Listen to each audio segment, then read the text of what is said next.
In HD Pasadena, Los Angeles, Orange County. This is the world famous KROQ. Oh, hell yeah. Welcome to your Tuesday morning on the world famous KROQ. It's going to be a wet one today, supposedly, in Southern California. So enjoy it while you can. Still dry out there now. At least my drive-in. Who knows what it's doing out there on the roads as we speak. But everyone said cold, wet, and people are starting to freak out because that's what happens here. I keep seeing different reports everywhere. It's like, today it's going to be wet, but then it's going to dry up, and then it'll be back Thursday. But then my app says Wednesday, and I don't know what's going on anymore. Meanwhile, they're firing all the meteorologists because they've determined that no one needs actual weather people anymore. We have the app, so now we're all freaking the F out. So Who knows? Just stay home today. I would say it's a good time to hunker down, and as Omar likes to say, don't stay home. Pack your patience. Pack your patience. Get on the freeways and sit in traffic and listen to us. We got lots going on the show. Of course, Lumineers tickets, standby boarding list spots so you can be in KROQ's Mile High Club, a trip to Dublin, Ireland to see the Lumineers in your future. Get you into this big LA wildfire relief show happening at the Palladium with all sorts of artists. That's been posted up on our Instagram, so you can check that out. LA Kings tickets coming up later this morning, and John Mulaney at Yamava with $50 to play the slots. We start, though, with, I think, the biggest pressing issue affecting us all right now, and that is that Allie Johnson has made a decision that went from a one-off decision to now a permanent decision, and it is affecting me in so many ways. If you remember a few months ago, Allie, kind of as a little passive-aggressive power move, decided to park her car in my spot. Oh, get over it. And, I'm here first. And she did it one time as a just wanted to test it out. Just wanted to see. We all have. You made a great case for the spot. You were like a salesperson pitching me the best spot in the parking garage, and I bought it. You are so easily influenced. It is sad because you had a spot that you parked in for years, and no one ever bothered you. You just put your car there, and we left it there. You thought you had you were like, I got the best spot. Nah, I got the best spot. So then I moved to a totally different area, found my own spot. Started parking in there every day. No one, it was always sitting there waiting for me. I'd pull in every day. It was there. Then one day you took it because yours was gone. And yeah, because that spot, somebody did find out about it because half the time now that spot is taken, and this one is consistently not taken. And now for probably the 10th day in a row, Allie has put her car in my spot and does that thing, by the way, where she backs it in. Oh, it's such an FU. Like, you pull it in the morning. Look at me. Yeah. I'm so strategically parked. It's easy to leave. It is so infuriating. I show up every day and I go, God, dude, I think I'm going to key your car tomorrow. I swear to God. Taking it. Yeah, hey, Jake, you're here before Allie. Yeah, if you start taking it, it'd be even better. Yeah, Jake parks in a terrible spot, and you're here before every one of us. Jake, why do you do... That's the great question. You have literally... the pick of the litter. Your pocket, the entire parking lot is wide open. You take... such a random, weird spot that's kind of far away. It's tradition. Sometimes he'll take it even though there are closer spots in that row. The second spot will be open and he'll still take the fourth or fifth spot. I think it's like human nature, unless you're trying to protect a really nice car where you want to keep it away from everything else. I think it's human nature to just always take whatever is the closest spot to wherever you're going. Sometimes I don't take the closest one because when I back up, I don't like to back up over the speed bump. I don't like the way it feels.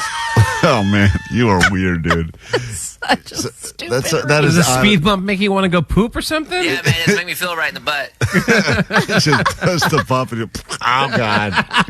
Can't do that again. I definitely take the closest spot always, regardless of whether or not it's even if it's not a comfortable getting out process, I don't think about that at all. I'm the closest spot. I had to go to Ralph's yesterday, and there was the second... The spot, like literally next to the handicap spot. So the closest, best spot you can have unless you're missing your legs. I mean, it was the greatest. And then there was a spot right next to it that was wide open. Great. I was going to park in the wide open one, but then I saw someone that was literally getting in their car to move it from even the one spot closer, and I waited. I'm just telling you, I'm such an idiot because I waited like 3 more minutes. But I just said, you know what? You waited 3 whole minutes. Yeah, I waited because I go. You could have been in the grocery store by then. I know, but I said, hold on, there's this better one. I was like, this is the best one. This is an even better one. I want to pretend like I don't have legs. That's right. Even handicapped people are judging me now. My wife will be like, park over there. There's more space in that spot. I'm like, what are you talking about? Well, what are we doing here? Allie's a spot thief. You're welcome. It's now officially become permanent. It'll save you a trip to the gym. Biggest issue affecting us all. We got lots going on today's show. We'll tell you all about it and start bribing you with $100 cash coming up after Lincoln Park KROQ.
K-Rock, we are Klein Alley show coming up shortly. We will give you $100 and tickets to go see John Mulaney with $50 additional, which means if you win Allie Knows the News this morning, which we'll play in about 5 minutes, you will get potentially $100 from her, another $50 to play the spots, $150, and John Mulaney tickets, Yamava.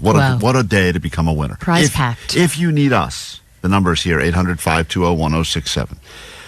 Allie, if you remember a few weeks ago, we were talking to the woman who owns all of In-N-Out. She is the president and the CEO of In-N-Out. She owns them all. Yeah, we thoroughly embarrassed ourselves, I think, in front of her, as intended. Pitched her a lot of ideas for things, including terrible ideas like animal-style shakes and some other things, and she passed on everything. But she was very nice, sent us a nice letter afterwards, had a good time. Then we got a call. Letter? What about some gift cards over here? I think she did send some gift cards as well. Oh, where's mine? I didn't get mine. It's waiting here. In fact, Omar, she also sent some of these gold coins. They look like, I don't even know if they're made of real gold or not. You're supposed to. Like Charlie. It's like Charlie and the Chocolate Factory stuff. It looks like collector coins. Post a picture of those on our Instagram. They're pretty incredible. Like, I think you're supposed to trade those in for a burger, but I feel like that's a bad deal because I think the coins are actually made of gold. They're not made of gold. You think they're made of gold for real, dude? You got to feel them. Well, rich people, they don't know. Yeah, I think.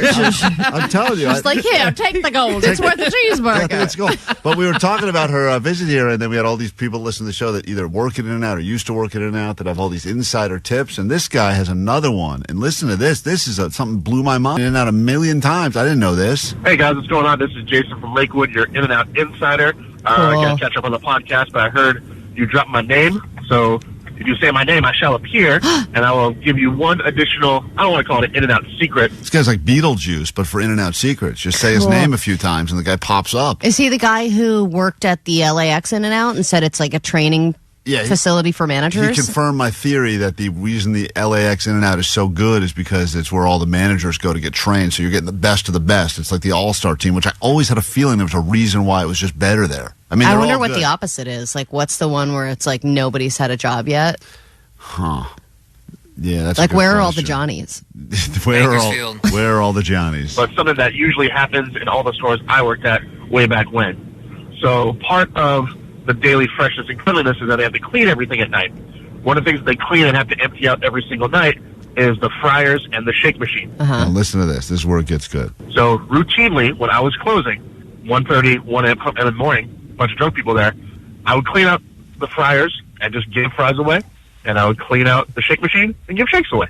Listen to that. When is that? What? He said around closing time. So what, 2 a.m., right? 1:30, between that 1:30 window there, it's apparently it's a free fry and free shake bonanza at In-N-Out. I didn't realize that. You're drunk, you're sitting around, you're getting a milkshake. The shake thing is awesome. Nobody cares about the fries. Right, the fries. I love the fries. Give the fries right back. But if you get drunk enough, but I mean, whatever. But the especially old free ones, yum. Allie's favorite type of fry is old and free. So if you're able to find some place that does that, then more power to you. Jason from Lakewood, In-N-Out Insider. Sign it up. I love it that we have an In-N-Out Insider. What an embarrassing ask that would be. We got to send Pantyhose Greg out there to see if that's true. Yeah, Pantyhose Greg. Jake, I know you represent Pantyhose Greg. Yeah, his agent. Yeah, can you let him know we got a gig for him? Is this qualify as a gig? It's kind of a gig. Yeah, I get 10% of the burger. Tell him no burgers. There's no burgers. I get 10% of the shake. Tell the free fries. Tell Pantyhose Greg and confirm whether or not they give out free fries and shakes. That's his first big job. All right. I feel like we're going to ask about that and be like, hey, I want those free fries and shakes. It's between 1:30 and 2, and someone said, and they're like, no, get the hell out of here, you drunk mess. He's so mad because Jake told Pantyhose Greg he was going to take over his career, and Pantyhose Greg still is not on TV. I want to be on the television. This guy is so upset. He really thought that we had the connections to make him famous on this show. He didn't realize that none of us have any connections or we wouldn't be sitting here. As a personality guy, funny man and all that. Anyways, I hope I really make it big because he's really hoping, and Jake is his manager. Yeah, I'm going to set up a showcase for him. All right. Can't wait for that. Well, it would be great if you could come up with one joke or piece of material whatsoever, because he was going to do an open mic night and he had nothing. And then he didn't go because he didn't feel like taking the bus. That's right. He's not really that. So maybe you need to work on his work ethic a little bit as his agent. He's not well, that. you know, you can't press an artist, you know. Yeah. He needs to take his time to craft his art and speak his truth. Yeah, you're right. You got him a good job. You can go in and out and loiter. That's a good first opportunity right there. Yeah, give it to him. If you'd like $100 of Allie's money and these tickets to go see John Mulaney and Yamava plus $50, that's a show that's coming up on the 21st of February. We would love you to call us right now, 800-520-1067. 5 questions about the news. If you've never done it before, never heard it before, a little Allie knows the news action. You get to gamble toe-to-toe against Allie right there. If you do better than she does, we pay the people. That could be you. We do it next. I think everybody here knows what it means to join the Mile High Club, right? Oh my God! It's the KROQ Mile High Club. Get lucky and see your favorite KROQ bands in places all over the world. Destination 3. Pack your shillelagh, kiss the Blarney Stone, and river dance your way to the pub when you follow the end of the rainbow to a pint of tickets to see the Lumineers in Dublin.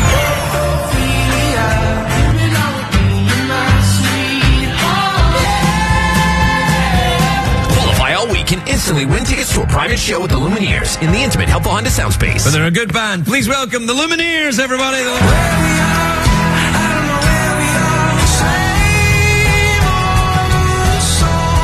You'll get on the standby boarding list to see him again in Dublin, courtesy of Dual Tone. This is Wesley from the Lumineers on the World Famous KROQ. From Monster Tour Water, straight up water, nothing else. Visit monstertourwater.com to find a store near you.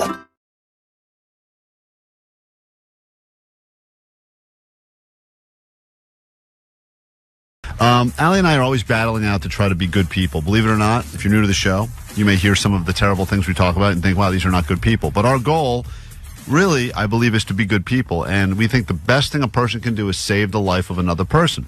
I tried to save a dog's life. I tried to save That was a statue. I tried to save a man that was dead in a van or was dying in a van. There was nobody in the van. It was a shoe. Regardless, we've all made efforts to save people's lives. And Allie claims she came up to me. I don't try to be a good person, though. It just happened to me. I stepped in. She comes up to me right when I walk into the bar on Friday at Snow Summit. And she's like, hey, not to brag, but I just saved some lady's life. And I go, first of all, that is exactly why you did that, to brag. That's why you did it. You would say it to me, and I would say it to you. Okay. Just updating. You were so proud of yourself the way you. Why don't you tell your story? Because I think once you get to the thing you told me, at first I said, good job, you saved her life. Then all of a sudden there's a twist and you realize you didn't save her life at all. No twist. No, there was a couple there, and I had been there probably 10, 15 minutes. I'd just gotten my drink. I just set down my whiskey shot and my beer, and I turn around, and this woman is appearing to throw up, but it's not throw up. It's like spit and stuff. She saw you. And I was like, I'm here. And I'm like, monster. Ugh. Damn, it's like 1:15. I can't believe Yeah. We've gotten to this point already where someone's throwing up in the lodge. The problem with being at a bar during the day. When you're being at a bar during the day, especially in high altitude, it can hit you. Sure. So I see that she's throwing up, and I'm going, up, just another person throwing up, and I'm proceeding to take my shot.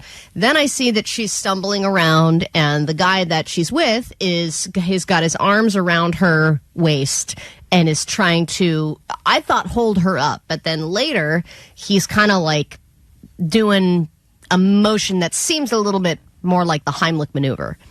So then I do a double take and I go, is she choking? And he looks at me and goes, yeah, she's choking. And I was like, oh, dude, I can't believe I've just been watching this happen for the last 10 seconds. I've done nothing. So I take my hand and I give her a big ass slap on the back. I mean, loud, reverberating across the bar. And she cleared her throat and said, all right, I'm good. Wait, hold on. Woman is throwing up. You think throwing up. Then you realize it's a guy doing a Heimlich on her. What is the length of time between when you witness what you think is a woman throwing up to you realize now you have a situation where there's someone that... Probably 10 seconds. In 10 seconds. This was, about 10 to 15 seconds. And you say, is that lady choking? Well, yeah, after I figured that I was like, why are his arms still around her? Right. Like just sit her down if she's throwing up or take her outside. Mm-hmm. And he wasn't. So then I noticed that I think he's actually doing a maneuver on her. And then I was like, well, she's choking. I don't know how to do the Heimlich, and he's already doing it. So I'm just going to do the back thwap. If you get a good back thwap, it can really send... Why are you saying it like that? Because that's what it is. It's a thwap. A what? It's a thwap on the back. It's not a slap. It's a thwap. Are you trying to do funny stuff? No. Are you doing Vanessa's voices? What is going on here? Was Elmer Fudd there? What are you saying? It's a thwap. Are you joking right now? No, there's a thing called a thwap. It's like a difference. It's not a slap. It's a thwap. What's the difference? Thwap.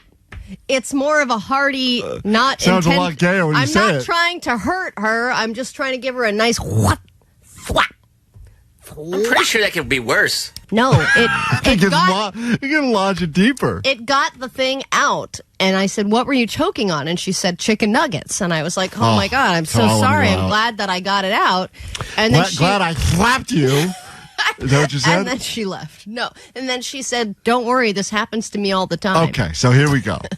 So Allie thinks for one moment, "Wow, I went up and I thwapped, hit this woman's back." And dislodged a chicken nugget from her throat that was going to kill her.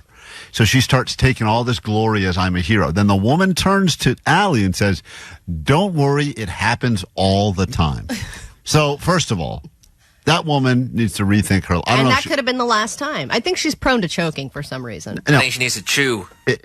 Perhaps, Allie, she wasn't choking at all. She's like, maybe she eats her food like a snake or something, and that's how she takes it down. No. He was and then I found out later that was not her partner, that was her brother. But he said that it does he confirmed that it happens a lot. And 714 said, "I was there. I saw Allie do that." No and then way. I went, yes. And Get then 714 on the phone. I don't believe. Call 714. You were there. You saw me do it. I see a witness. Was it heroic what Allie did, or was it not? And if the woman says that happens all the time, then she's going around giving a lot of people false hero confidence that everyone's going, "I saved this woman's life." And maybe she's just a woman that's got a small esophagus and can't handle it. She was a human and not a statue. Yeah, well, I saved an actual human being. But you tried to save a fake dog. Yeah, but Allie, once again, it sounds like if you didn't do it, she would have gotten it out anyway because she does it all the time. No, but you don't know that. You don't know that. She stepped in without the thwap. She could have been dead because whatever her brother was doing was not working. It was not clearly. working. Well, clearly whatever her brother was doing. The thwap saved her life. It's a thwap. You need to give FAP training. I'm twained in flesh. Everyone is saying it differently, and I don't like any of it. 909 said for choking adults, you never hit them on the back. It can cause whatever they're choking on to go further into their trachea. That's what I thought. Like, I don't remember much from any of the CPR classes I took, but I definitely remember not to do the... A thwap is an onomatopoeia that refers to a loud, heavy impact or the sound it makes. For example, you might describe the sound of water hitting a ship's side as a thwap. Okay, great. Regardless, I think a lot of people, and if any of these witnesses, I don't know if any of these people on the phone were witnesses. Hold on, we got a witness on the phone. Hey, hello, Laura? Yes. Yeah, you witnessed this, or you were the person who choked on the nugget? I saw everything, even before it happened. Okay. From your side, tell us what happened, please, and don't use that dumb word in the process. Go ahead. So I was looking over in her direction because there was something there, and I asked my boyfriend. What is that thing over there? I asked my boyfriend to look for something, and then she went to go get water from the self-serve. She drank the water, and then I saw her spat the water, and I was like, "Dude, she's so drunk. Did you see her spit the water out?"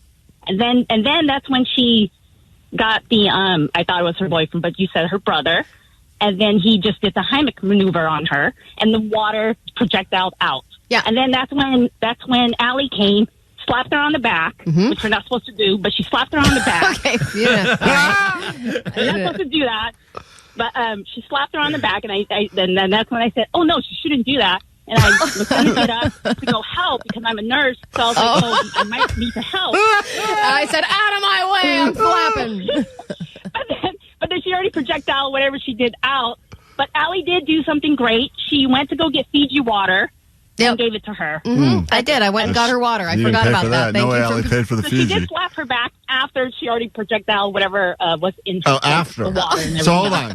Allie slapped the... Hold on. Allie beat up a woman that just survived the choking incident? You're saying... She slapped her really hard. Too. Right, okay. Yes. Wait. Lola Young, Messi, it's KROQ. We are Klein Alley Show. A lot of people on the phones want in on the cash, want in on the tickets to see John Mulaney at Yamava, want in on the bragging rights for some Alley Knows the News. 5 questions. You'll learn a thing or two, figure out what you missed while you were sleeping, and potentially get a little bit richer, plus a brand new theme song to get us into it. She'll slap you on the back even if you're not choking on food. Let's find out if Alley knows the news. Ba-da-ba-da-ba-da. Jesus Christ. I'm so done with this crap. Yeah, I hear you. We are as well. Let's say hi to Fran in Santa Clarita. Good morning, Fran. Welcome to KROQ. How goes it? My name is Christine.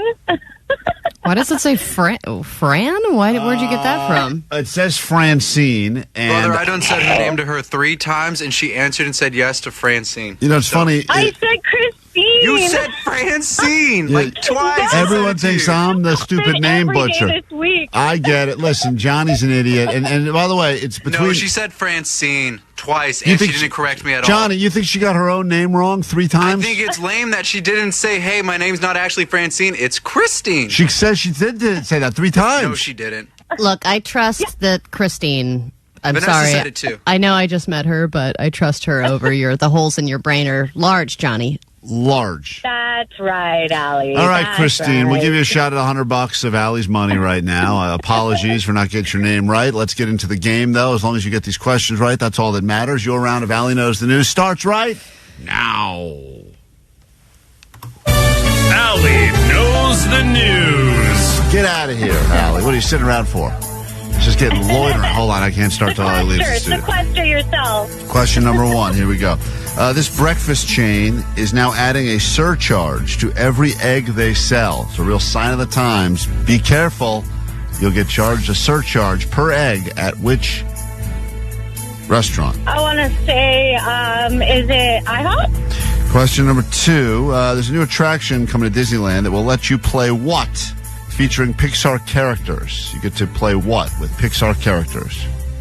The name of the movie or like a game? Yeah, what do you get to do with the Pixar characters? You get to play something with them. What do you get to play?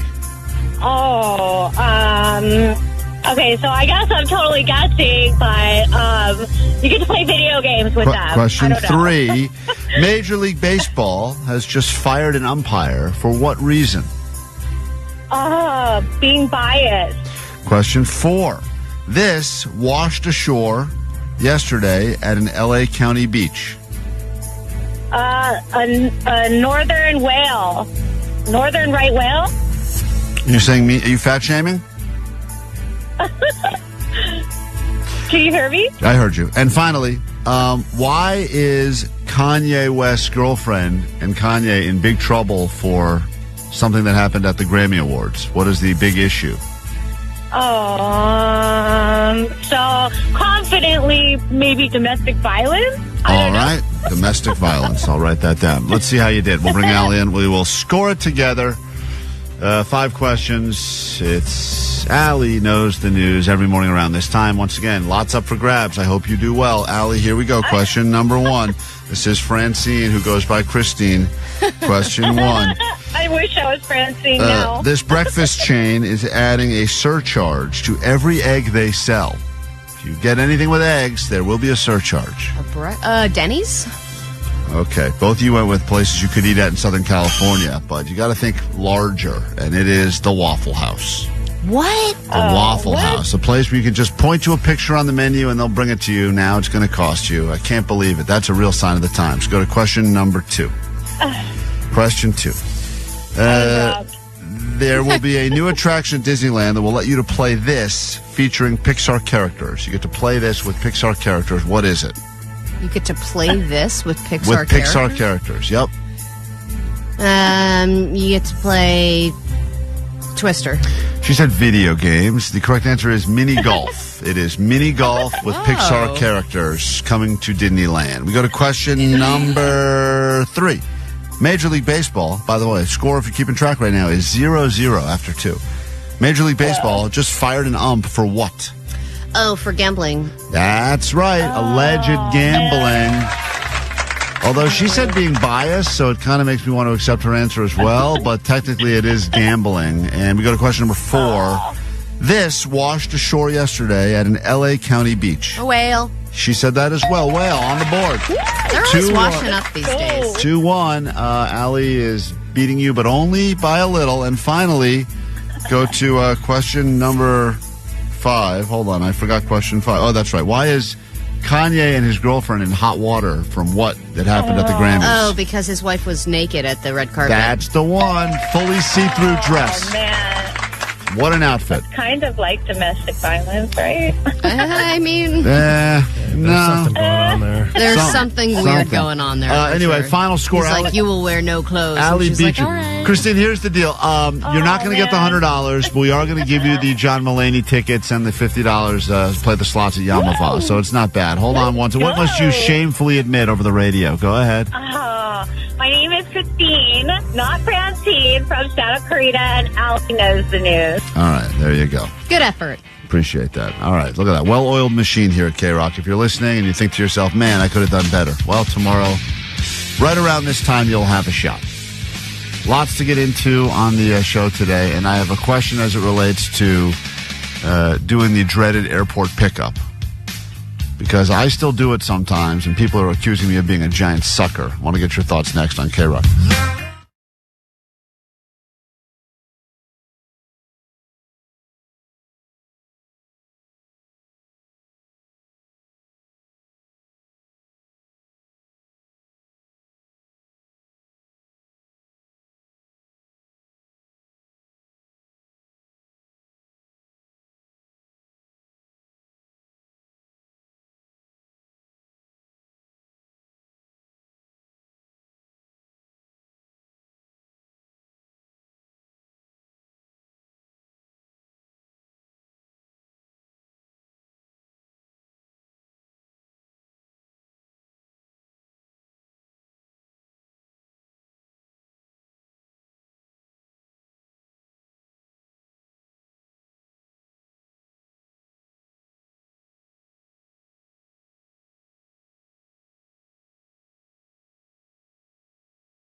Daily Show.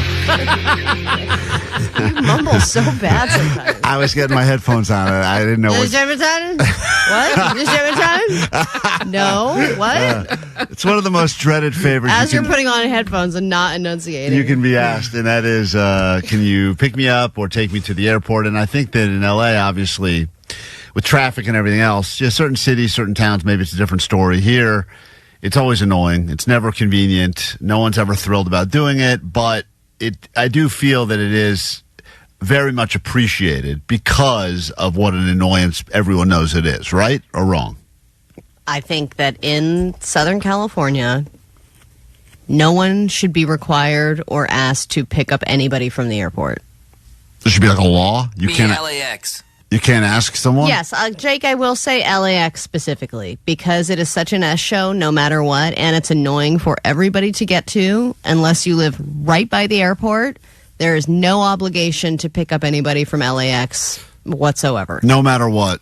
Doesn't matter the reason. Nope. Doesn't matter the time. Doesn't matter the reason, whether it's rush hour or not. I would not expect anybody to pick me up from LAX. And the same goes for Chicago. I have a friend who lives there, and she told us right from the beginning, I'm not picking you up from the airport. I said, no problem. What if you had like a mom and dad who are retired and they don't have anything better to do? What do you think of that situation? I will order them an Uber. Wow. Okay. I don't want to waste my time going to the airport. It's the worst. This will shock you guys, but I don't mind it, a good pickup, because I've kind of figured out the way, unless there's one time where it was a complete fail where I had to do the roundabout 3 times. Oh. But other than that, I've done an airport pickup about 5 times, and I'm kind of timing out really well. I have this McDonald's parking lot that I sit at until I get a text from whoever I'm picking up, and I kind of time it out just right so I know where what airline to where I'm going to be stopping. But you're in Rancho. Isn't that pretty far? It is. It's hella far. Yeah, for him, that's way worse than for any of us. I mean, it's all of our annoyances plus an hour. So how many hours of your day are you spending picking up one person from the airport? 1, 2. Well, no, usually it's a family. Like, usually it's my family and my in-laws. How many hours? We're going to 3 hours, probably. 3.5 hours. Probably more time to pick them up than their whole flight was to get to LAX. Yeah, probably. Yeah. I once again, for the second time in about a month, maybe a month and a half, went to go pick up my wife after returning from a business trip at LAX. And every time I do that, here's what the response I get from every woman I tell or finds out goes, "Oh my God, that's the sweetest thing ever." And every guy goes, "Dude, you're such a sucker. That's such a sucker move." Isn't that what I said to you? Yeah. Yeah, but you're a woman. You shouldn't have said that. You should have said you're a sweetheart. But you said you're a sucker. And I realized, and I go, wait, hold on, I can't figure this out. Am I a sucker or... It's funny because I told Katie that you did that, and she said, that's so sweet. And I was like, I would never pick you up from the airport. And by the way, I made sure to tell her that. I wouldn't want or ask anyone to ever pick me up from the airport. Exactly, because you know how inconvenient it is. You would never wish that upon anybody.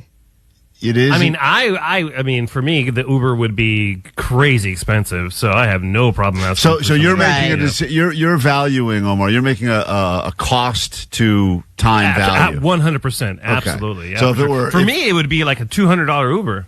Yeah, from I know from LAX or even Burbank, it can be close to $100 to get to where we live. Really? Mm-hmm. And you still think that is more valuable than you spending an hour and a half, maybe round trip, go call it 2 hours of your time? In this case, yeah. You do. Man, it doesn't matter. And I'm like a cheap-ass person, right, you know that. But I would rather just be home. And you don't have a person, like a value system of people where you go, I wouldn't do it for my wife, but I would do it for my mom. I've never done it for my mom. Never. I've dropped her off to the airport on the way to something else. Only if it's convenient for you. Well, yeah, but she'll try and fly out of Burbank or something, and then it's like, okay, if I'm on my way home from work, maybe I'll pick her up or drop her off if it's some kind of convenient time like that. But I'm not waking my ass up in the morning and driving her to the airport. I mean, she would not want to ask me that at all either, especially with people who have kids. We have never lived in a time where there's been more options of ways that you can have a complete stranger get you. I mean, there are so many options, right? So it's not like it used to be people were just stranded at the airport. But that's why I think doing it now carries so much more weight. Like doing this as a favor now, I think it used to be an expected thing. Like you had no other choice. Now I feel like when someone actually does it, And I'm not doing it to like stock up on, I mean, sure I am, but I mean, I'm not really. You are. That's exactly why you're doing it. You want points. Yeah. And that's what I think also makes you a sucker, because I don't think that you're really doing it out of desire and wanting to please. I think you're doing it to get something in return. Also, I don't think she's keeping track of points. Nope. She's not. She doesn't give a crap. No, it's a one-sided system. But when Omar said that he likes the feeling, and I agree, it's a game for me, and I love the concept of going, can I do the thing without having to do the loop? Can I figure out a way to get the timing exactly right? Yeah, and 818 said that too. I want to time it perfectly. I want to track the flight and the traffic and know I did it with precision. Yeah, it's weird. Awesome. There's a weird feeling, and maybe this says something about me being a pathetic loser. I don't know, but there's some weird feeling when I feel like I've won the game of like I zigged, I zagged, I got in, I dealt with the construction, and I still slid up right. Pull it up. Oh, Terminal 4, door J.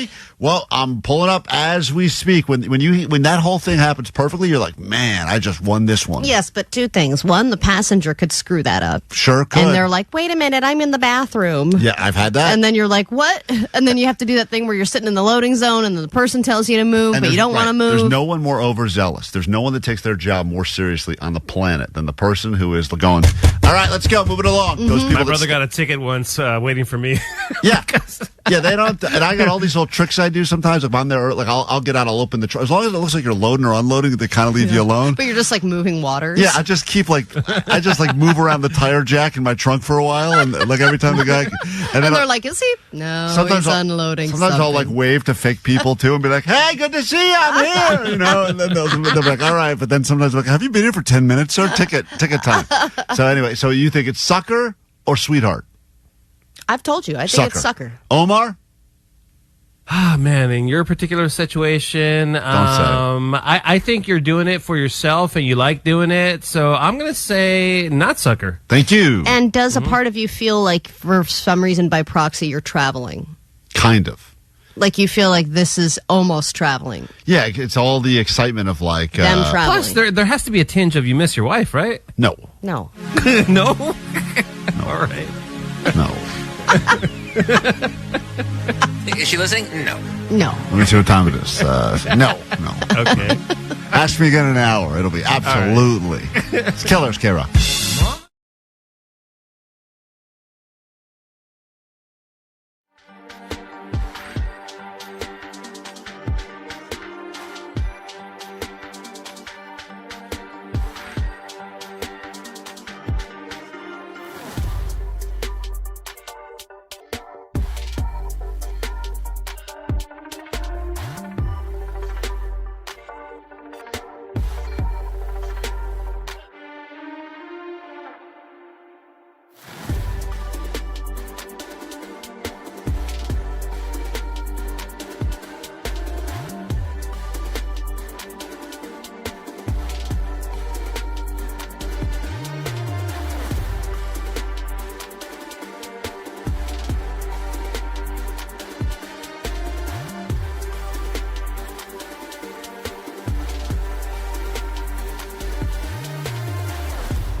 My topic is itchy ass. Yeah, definitely. This is a totally drunken message, Client Alley.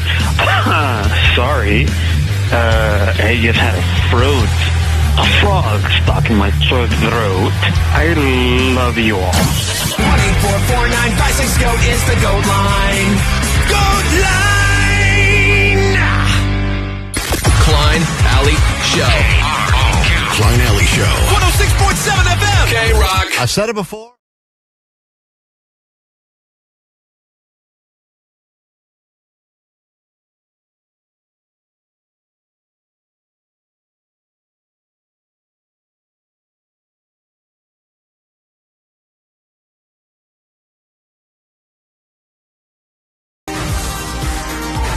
That's Jake driving back to California.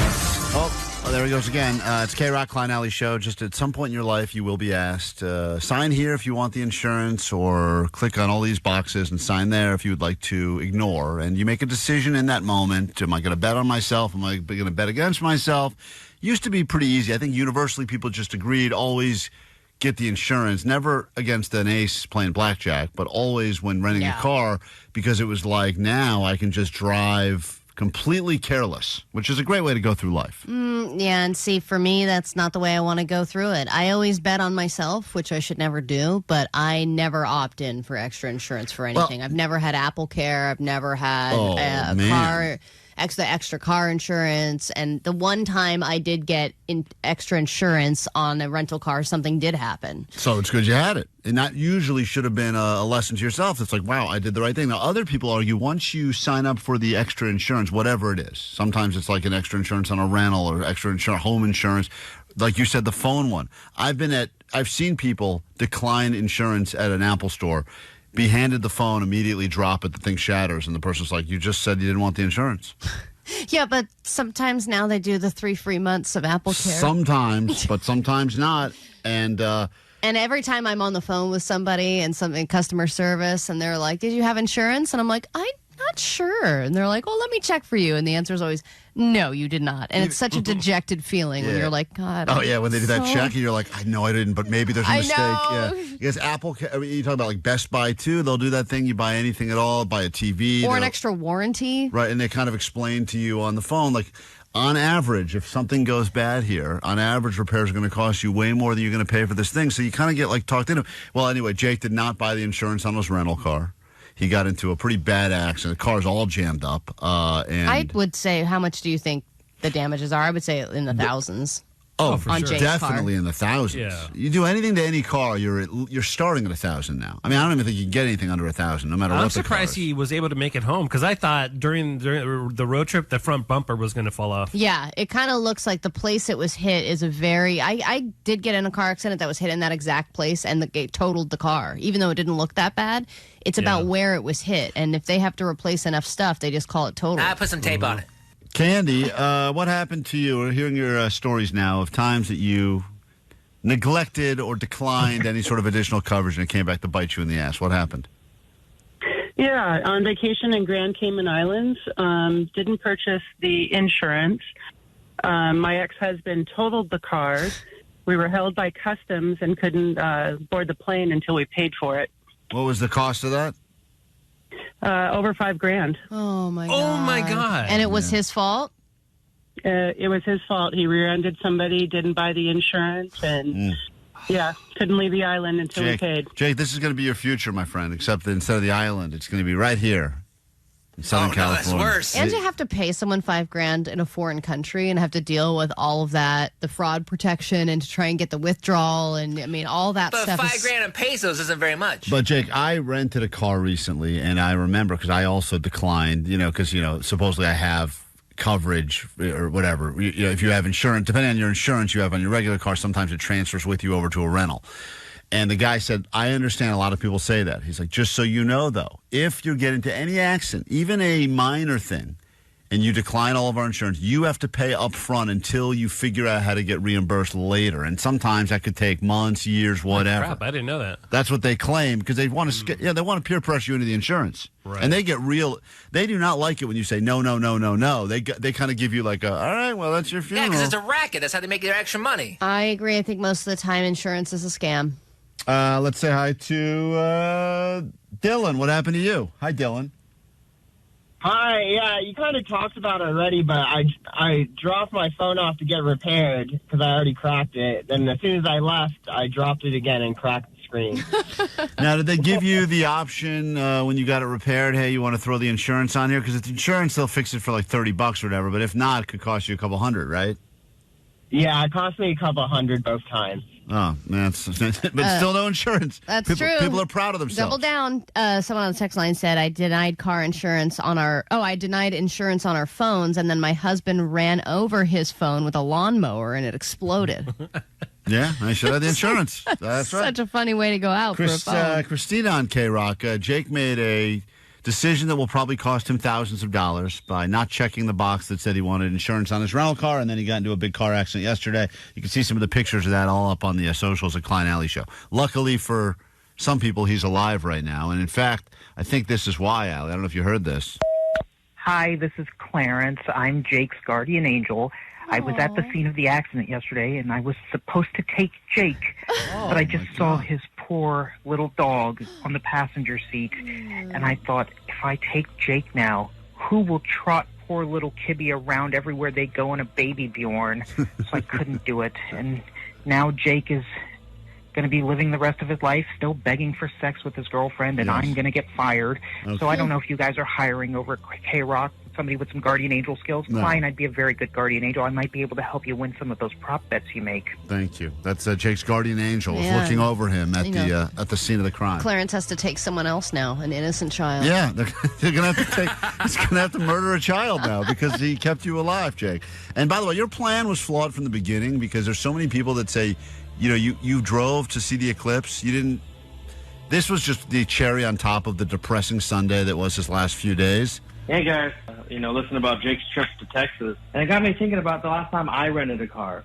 Going over in the allotted miles was like absurdly expensive, like 40 cents a mile. I think Jake's math is off. I don't think he calculated for gas and rolling over on the mileage. Yeah. I'm assuming like $1,000 extra. Oh. He probably could have just flown there, paid the surcharge for flying there, and would have been cheaper, and he would have been back already. Jake, all right, guys, sweet dudes. Thank you. Thanks will for the call. you record yourself bringing back that car today? Because I do not think it's going to go well. I think there's going to be a lot of charges you didn't know about. There's going to be a lot of paperwork you're going to have to fill out, and you're like on 24 hours without sleep. Oh no! So, is there such a? They didn't tell me anything about max mileage. Well, dude? The amount of fine print that they show you when you rent a car, and none of us read it, so I'm not judging you for that. No, because no one wants to be in the rental car place longer than they have to. So it's just check, let's go, keys, and then even when they do the old walk around and make sure there's no damage on the car, and everyone's just kind of half, Yeah. But you are going to be up. You are in for a rude awakening later. I'm not even.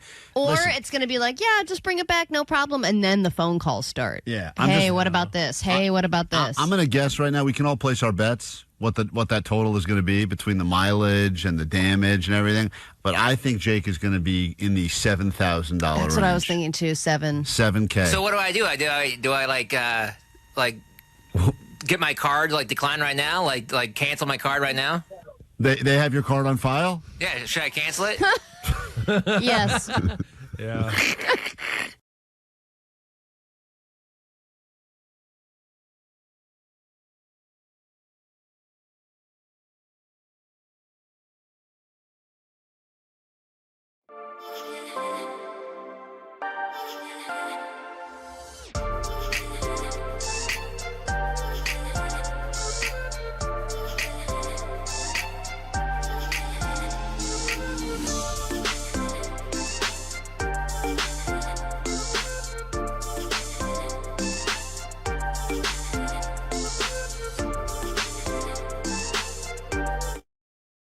K-Rock. We are Klein Alley's show. Let's get to your ADD news, figure out what's going on. Then we get into a brand new hour of the show. Before we get you on a standby boarding list, travel to Dublin, Ireland. That's right. You'll be going to Dublin to see the Lumineers. And just for qualifying for that trip, we'll give you tickets to see them at a very, very intimate little gathering with the Lumineers. It'll be happening right here at K-Rock in the helpful Honda sound space. Lots of chances to win stuff from us this morning.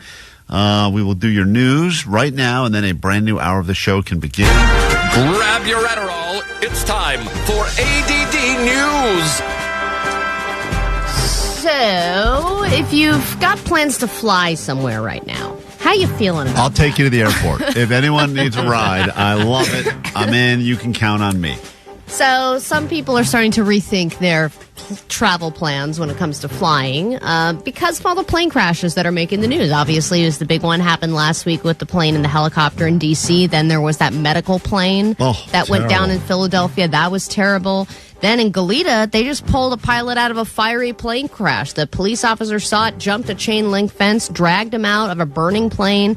But between the crashes and the Boeing problems, there's a lot of flight anxiety right now. It is up in a big way, and people are getting more and more nervous about flying, and experts are now sharing tips on how to combat flight anxiety. They say to stay hydrated, which is the solution for everything. I'm like, all right, next. You don't need to be an expert to say stay hydrated. I know. Enough with the hydration. Like, we get it. We are overhydrated as a society. Everyone's walking around holding kegs of water everywhere they go. Getting enough sleep, duh. Avoiding caffeine and excess sugar, I could see that because it'd make you a little more jumpy. Then researching when planes or airports are less crowded because the congestion can be stressful, and fly during the off hours. So that I don't think if you're one of these people that's nervous about flying, I don't think any of the things Allie just said are going to calm your nerves at all. You know, well, Xanax. Yeah, Xanax and wine. Well, they also say noise-canceling headphones will obviously allow you to maybe be in a meditative state and focus, ground yourself in your immediate surroundings, etc. But also Travis Barker just went on our buddy Bert Kreischer's podcast, and he was opening up about the plane crash that he was in. Survivor. And most of the people in that plane died, and it happened upon takeoff, and he went into some of the surgeries that he had to go through after the plane crash. I got sober in a burn center because I was in a plane crash. I think I had 30-something surgeries. They just cheese grade your skin off, and then they place it. It's amazing what they do. They basically use the good skin on your body to replace all the burnt skin. Dr. Grossman is the best at what he does. Didn't you say, Klein, yesterday that the doctor names are always so graphic? I wouldn't want to go to a guy named Dr. Grossman when I'm like trying to make me look normal again. This guy will fix you. It's Dr. Grossman. Yeah. My butt doctor was named Dr. Gross. Yeah. Yeah. Like, what's going Not on here? before he worked on Jake, but after. They officially Didn't you have changed a weird his name. doctor name, too? I went to a guy who's a Dr. Hyman, who I think was one of my wife's early gynos. Do you and think I was it's... like, that guy, did he change his name for the job, or was that like something his entire life he had just been made like?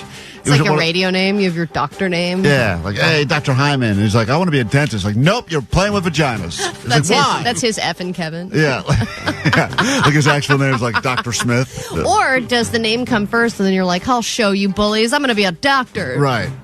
Like Dr. Butts. What is it? What, guy's a doctor. What does he do? And he's like a proctologist, but his name is actually Dr. Butts. And it's like, all right. But then he's like, it's Buttes. Yeah. And you're like, no, it's not. Yeah, it's Butts. Sorry, your Butts. All right, everyone loves a reboot, even if you never asked for it. Stats show that even if it's not good, you will probably still watch it. And in addition to the big news that Little House on the Prairie is being rebooted. It is? Oh, yeah.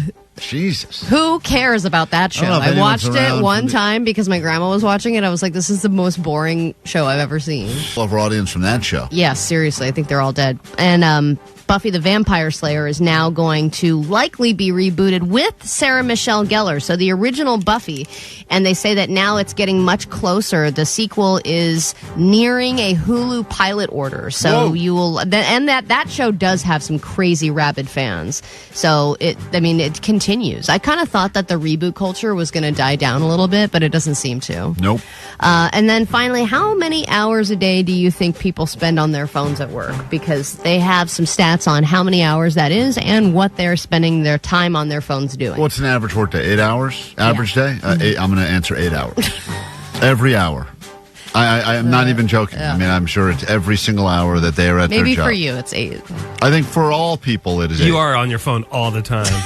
As soon as you turn the mics off, you're on your phone. It's crazy. I'm dealing with a lot. I'm trying to track down a stolen car. I'm sure you're dealing with a lot. A lot of TikToks to catch up on. I gotta watch TikTok. I got a lot to go. A lot to get into. Think of how they converted this shipping container into a tiny home. Oh, those are the best. Love those. So more than 3 hours per day. That is the average. Whoa. And they said that includes at least 30 minutes of day listening to podcasts or other audio mediums. Oh, terrible idea. And non-work activities include 48 minutes of social media, 33 minutes of texting or text messaging, 27 minutes of watching videos, like streaming video content, 15 minutes of mobile games, and 15 minutes of online shopping.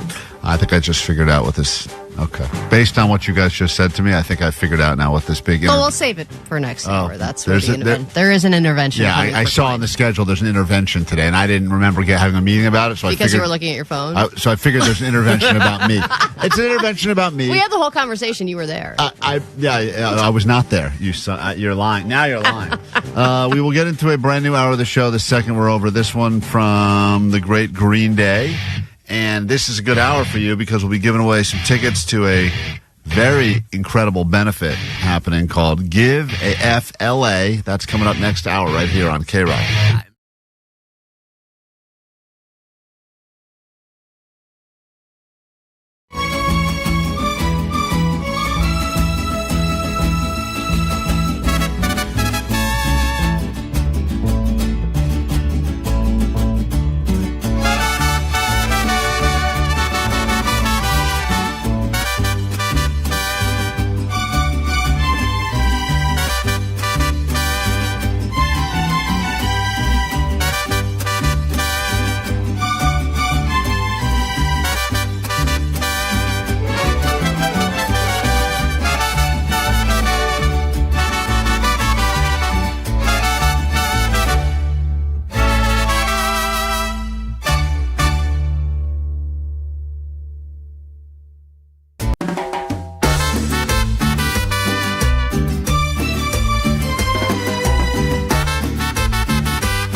Klein Alley Show. 106.7 KROQ FM in HD Pasadena, Los Angeles, Orange County. This is the world famous KROQ. Let's all remember, tough times don't last. Tough people do. It is what it is. Viva Klein Alley Show. There you go. Some morning inspiration just after 7 o'clock on a Tuesday. Super Bowl week is finally here. Get ready. We'll break down some props a little bit later this morning on the show. Make some money, hopefully. We got lots going on this hour, including your tickets to go to a benefit that's happening tomorrow at the Palladium, including St. Vincent, fresh off their Grammy wins. Phantom Planet, oh, California, one of the great California songs of all times. Of course, Haley Williams of Paramore will be there. What does she sound like? Special guest. I only do one impression. It's Phantom Planet. That's where I cut it off. California. It's beautiful. Thank you. I started and I go, I don't want You really didn't commit. No, because as I was saying, I go, Omar's going to use this to haunt me forever, so I'm just going to shut up. I was thinking, Jake, please pull this. No, I'm done. What a tribute. Anyway, we'll get you into the actual show that will be happening. Now they're going to have to do a relief benefit for the song I just sang. Benefit and auction for LA wildfire relief. Tickets for that coming up this hour here on the show. And apparently there's an intervention in my future, so something I'm doing that is bothering everyone else around here. We'll find out what that is. We will unload GOAT together. If you've left any comments, critiques, or criticisms or death threats on the GOAT line, we will take a listen. There's some great calls there. And I think perhaps the most important thing we do is Clickbait, solving all of the Internet's biggest riddles and mysteries. And today we will break down one of the forgotten sex moves that apparently is making a big comeback. What is it? Forgotten sex move? That's what it was called. According to an expert, there's a forgotten sex move that is making and should be making a big comeback. Ooh, reverse cowgirl. I forgot. So we will get to all of that this hour on the show. If you need us, we're here for you. The numbers are 800-520-1067 to call to interact. Of course, if you can't get through or you've got thoughts after hours because you listen to the podcast, there is that GOAT line, which we're going to listen to in just a second, 844-956-GOAT. There's some anger here, as always. There's some definitely some drunk people here. And I believe someone has accused us of one of the worst things that we could do, which is not being authentic and being honest. What? Never. They believe they have the proof. We will listen to their message, and we will defend ourselves, because I think that they are very wrong. But as always, your calls make it to the air. The GOAT line, we unload it together next. But this is officially your wake-up song this morning on a Tuesday. Enjoy it. Wake up!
We are Klein Alley Show. When we're not around, the GOAT line is always there for you, 844-956-GOAT. It's a real phone number, believe it or not. We met a guy at our event up at Snow Summit on Friday that is a goat wrangler. That's his actual job. He's a goat wrangler, goat farmer? Yeah, he's a goat wrangler, and he has a tattoo of a goat on his stomach. That's how dedicated he is to goats. And he did a goat impression. And he said the only way he discovered this show, he was just flipping stations and heard that we had a goat line. He goes, this is the show for me. And then he realized it has really nothing to do with goats, but still... He's in.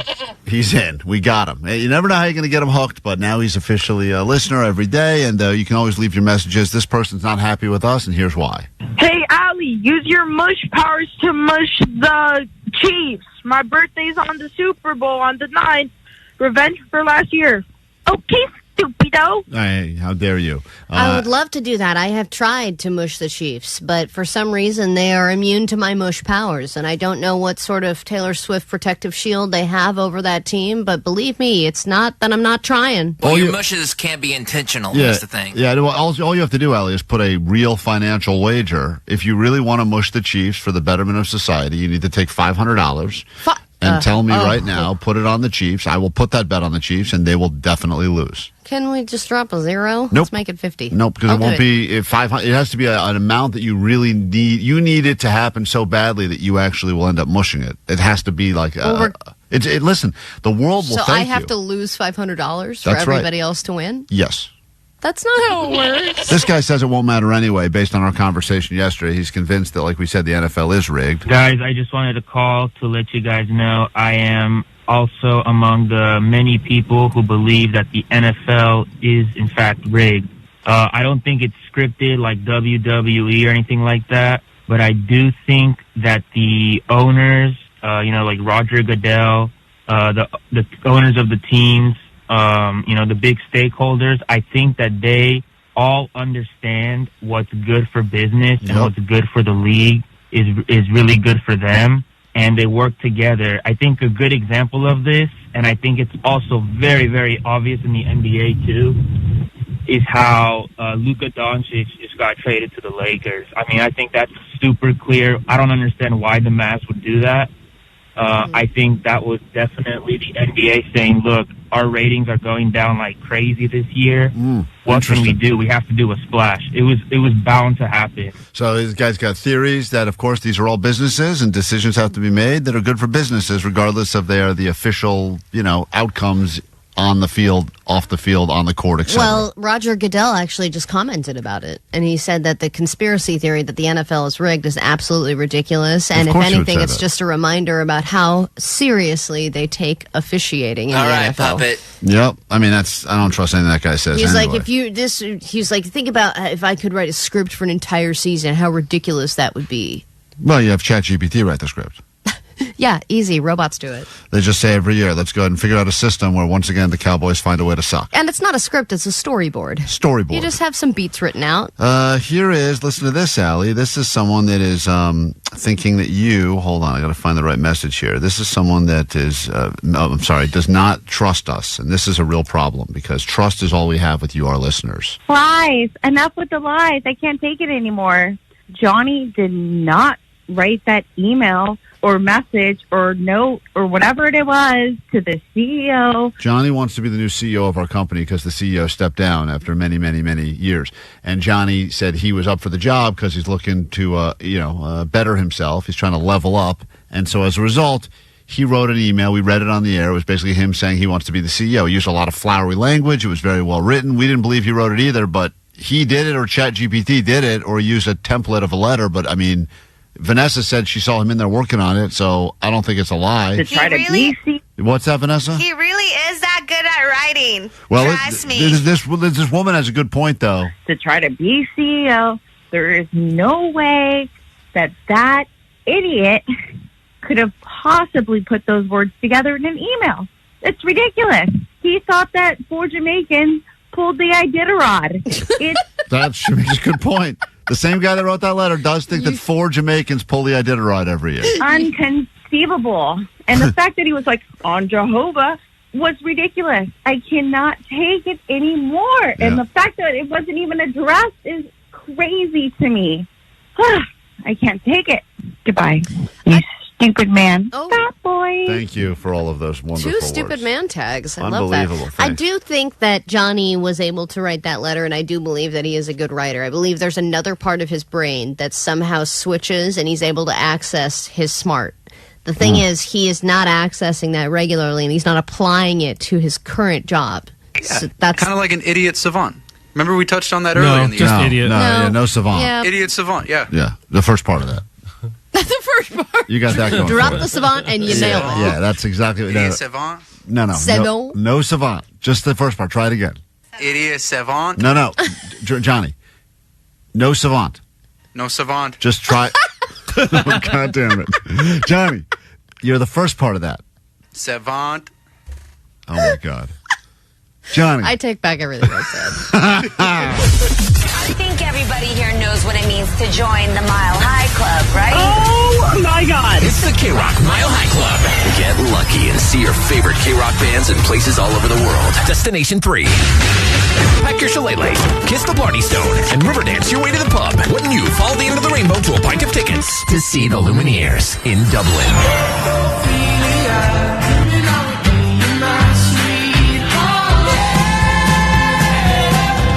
All week and instantly win tickets to a private show with the Lumineers in the intimate, helpful Honda sound space. But they're a good band. Please welcome the Lumineers, everybody.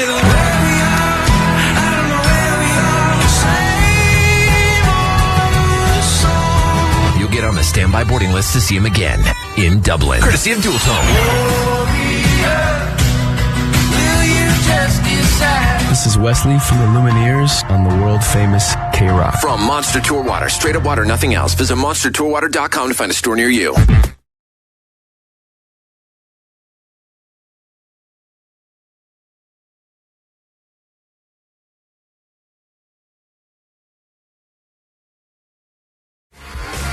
You want to be a winner to start your big holiday weekend? Call us now, 800-520-1067. Got the final round of Gunshot Firework, as we will take a listen together and figure out. It's a game that we all play in Southern California. Sometimes we play it year-round, but especially this week, man.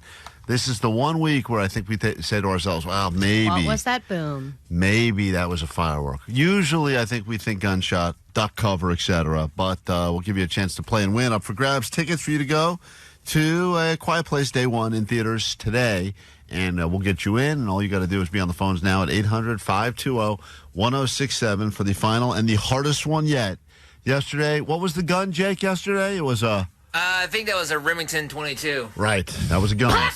That's Semi-automatic. that's Allie. What gun is that, Jake? Let me hear that one again, Omar. What gun is that? That's a pea shooter. That's right. Good stuff right there. I do love pee. She sure does. It's a pee in the pool shooter is what that is right there. Let's get to it. It's time for gunshot or firework. Hit it. When you live in L.A., you hear nightly. Not that. That's just Ali. Just Ali. Here at KROQ, talking about the sound that happens on your block. Firework or gunshot.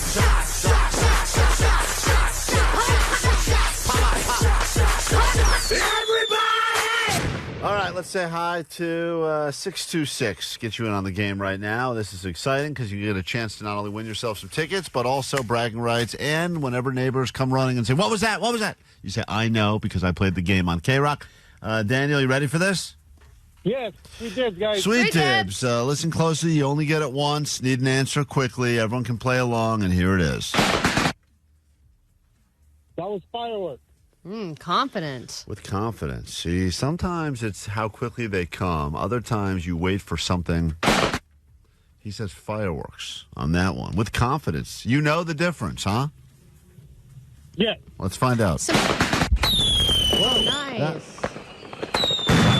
You got it. I was wondering if, you know how Jake can identify the gun, can Omar identify the firework? Omar, you know what type of firework that was on sound alone? You know, that sounds like the Big Eagle 2000. Wow. If I think, So close, dude. That's a Black Cat 247.